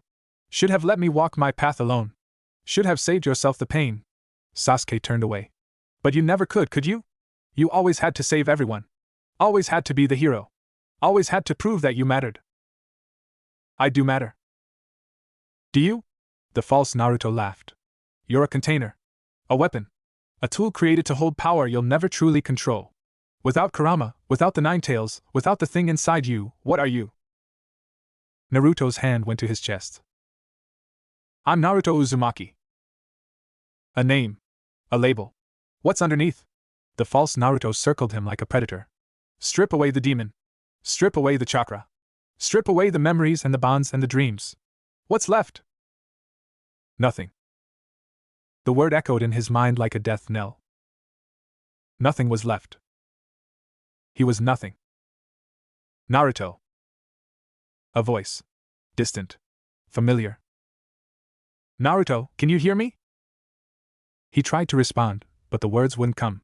The weight of everything pressed down on him, every failure, every loss, every moment of doubt he'd ever buried beneath a smile.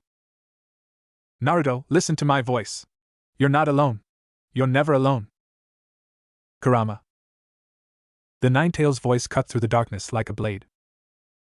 You listen to me, kid. I've been inside you since the moment you were born.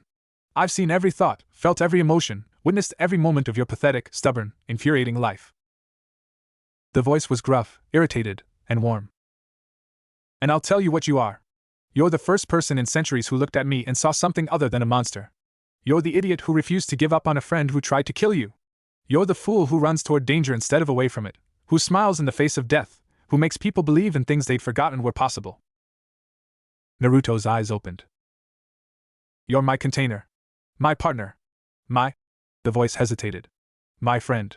And if you let these shadows destroy you, I will never forgive you. Naruto laughed. It was weak, shaky, but real. Kurama. Don't make me say it again. My pride can only take so much. Naruto pushed himself to his feet. The false Sasuke and false Naruto stared at him, their expressions shifting from triumph to confusion. You're right, he said quietly. I have lost people. I have failed. I have carried guilt so heavy it nearly crushed me. He looked at the false Sasuke. But Sasuke, the real Sasuke, he didn't stay away because he was afraid of me. He stayed away because he was afraid of himself. Afraid of what he'd become. Afraid of the darkness inside him. He looked at the false Naruto. And yeah, without Kurama, without chakra, without all the power I've accumulated, I'm still me. Still the kid who sat alone on swings. Still the idiot who painted the Hokage monument. Still the ninja who promised to bring Sasuke home no matter what. He smiled. That's enough. That's always been enough. The false figures flickered. You're wrong, the false Naruto hissed. Without power, you're nothing.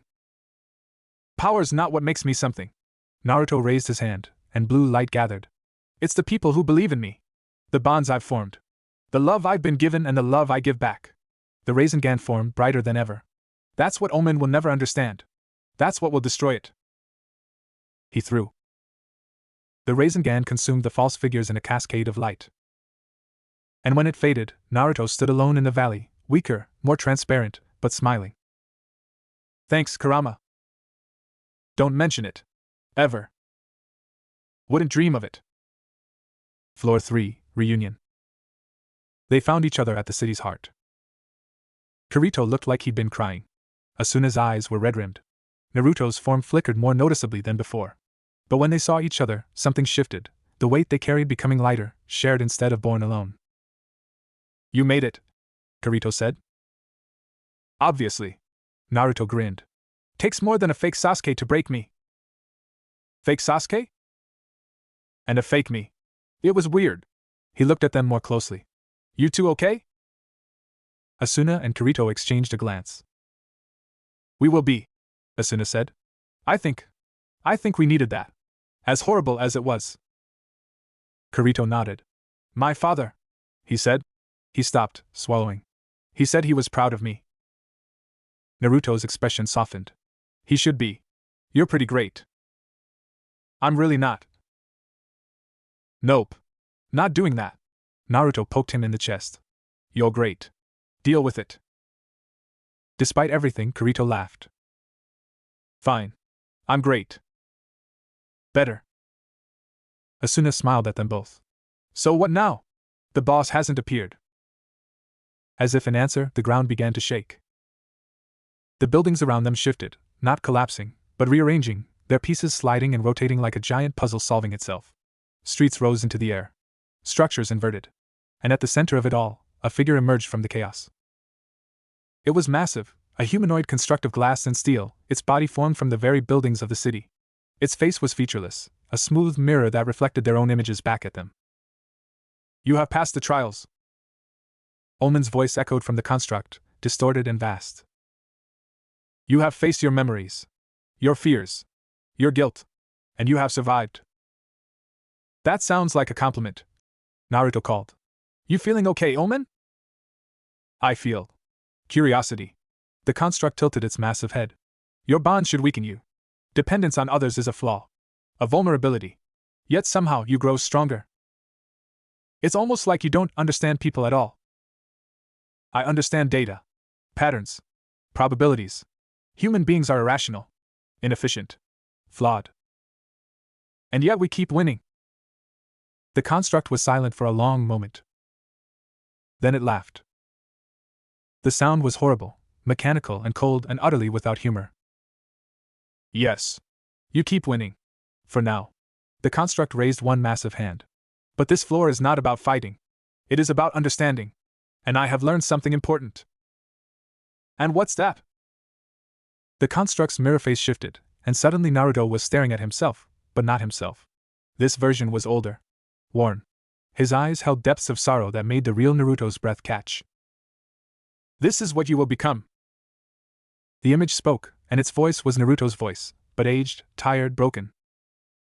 You think you can save everyone. You think bonds are enough. You think love conquers all. The older Naruto shook his head slowly. It doesn't. I know. I've lost everyone. Everyone I loved.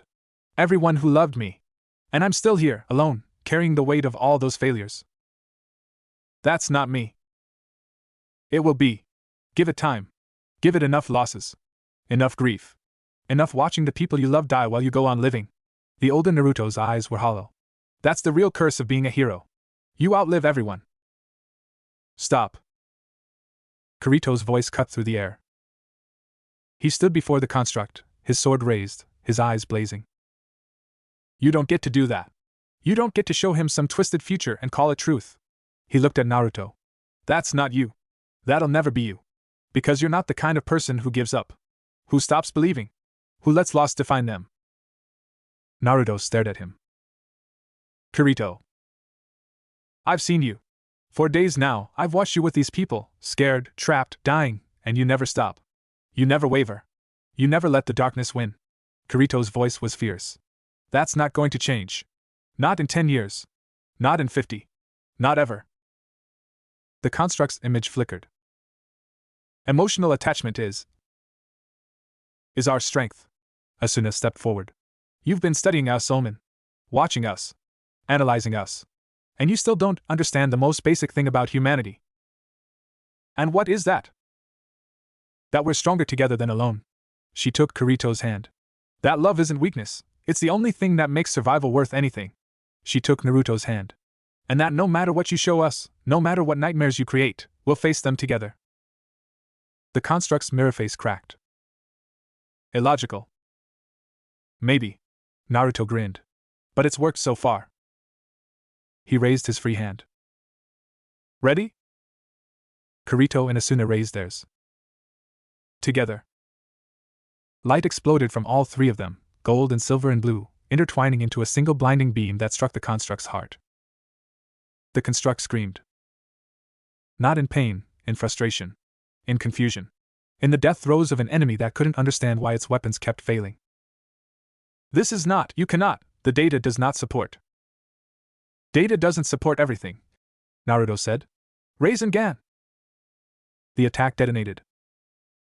The construct shattered. And when the light faded, the city was gone. They stood in an empty plain beneath an open sky. The door to floor 4 waited in the distance, pulsing with soft light. And Naruto. Naruto was barely visible. Kirito saw him, saw through him. The transparency had spread to his chest.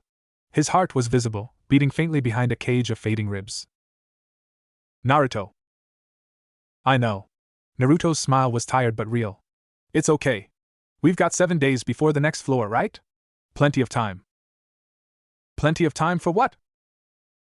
For this. Naruto sat down cross-legged on the grass. For talking. For resting. For being together. He looked up at them. I don't have much longer. A few days, maybe. But I want to spend them with you. With everyone. Is that okay? Kirito's throat tightened. Yeah. He managed. That's okay. Asuna knelt beside Naruto and took his fading hand. We're not giving up on you. I know. That's what makes you guys amazing. Naruto's eyes drifted closed.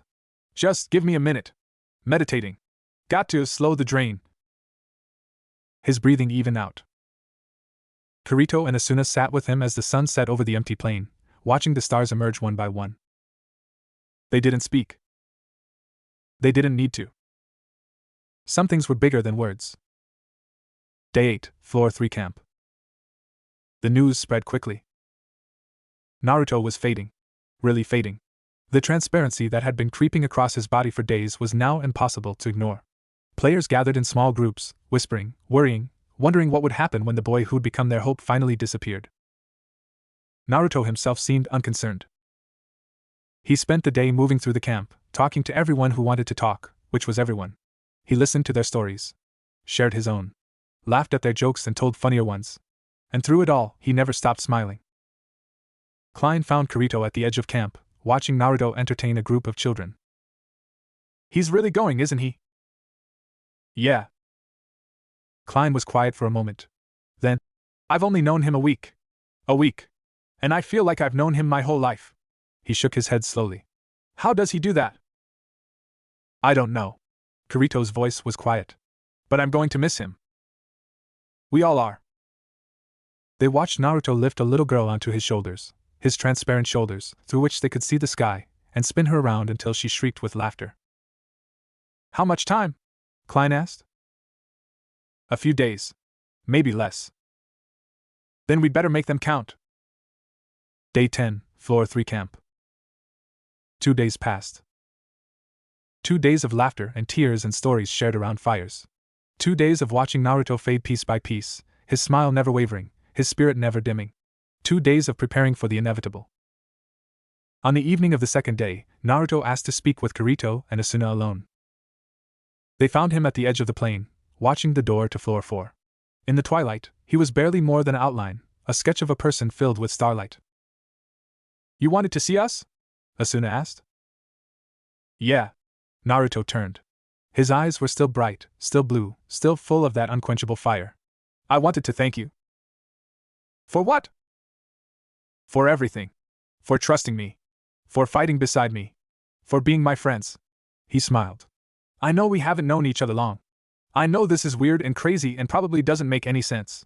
But you guys, he laughed softly, you guys are the best friends I could have asked for. In any world. Kirito stepped forward. Naruto. Let me finish. Please. Naruto held up a transparent hand. I'm going home. Back to my world. Back to my friends. And I'm taking so much with me. The memory of you. The things you taught me. The way you never gave up, even when everything seemed hopeless. His eyes glistened. You made me a better person. Both of you. Asuna's tears fell freely. We should be saying that to you. Maybe we can both be right. Naruto laughed. Compromise. That's what friends do, right? Kirito couldn't speak. His throat was too tight. I'm going to make it. Naruto continued. When I get back, I'm going to become Hokage. I'm going to protect everyone I love. And I'm going to tell them about you, about the two people from another world who taught me that heroes exist everywhere. He opened his arms. One last hug? They embraced him, or tried to. His form was so faint now that they could feel barely any resistance. But they held on anyway, pouring everything they felt into that impossible contact. Thank you, Naruto whispered. For everything. When they pulled back, he was almost gone. I'll see you on the other side, he said. And then. Light. Not the cold light of Omen's systems, but something warmer. Brighter. More alive. It surrounded Naruto, lifted him, carried him toward a sky that had opened into something vast and golden. Goodbye, Naruto, Asuna whispered. Goodbye, Kirito echoed. Naruto smiled one last time. Then he was gone. The camp was quiet that night. No one spoke much. No one laughed. They sat around their fires and stared into the flames and thought about the boy in orange who changed everything in just 10 days. Kirito sat apart, Asuna beside him, watching the stars. He's home now, she said quietly. With his friends. With his people. Yeah. Do you think he'll remember us? Kirito thought about it. About Naruto's smile. His laugh. His stubborn, impossible refusal to give up. Yeah, he said. I think he will. Above them, one star burned brighter than the others, a golden light that pulsed once, twice, 3 times. Then faded into the night.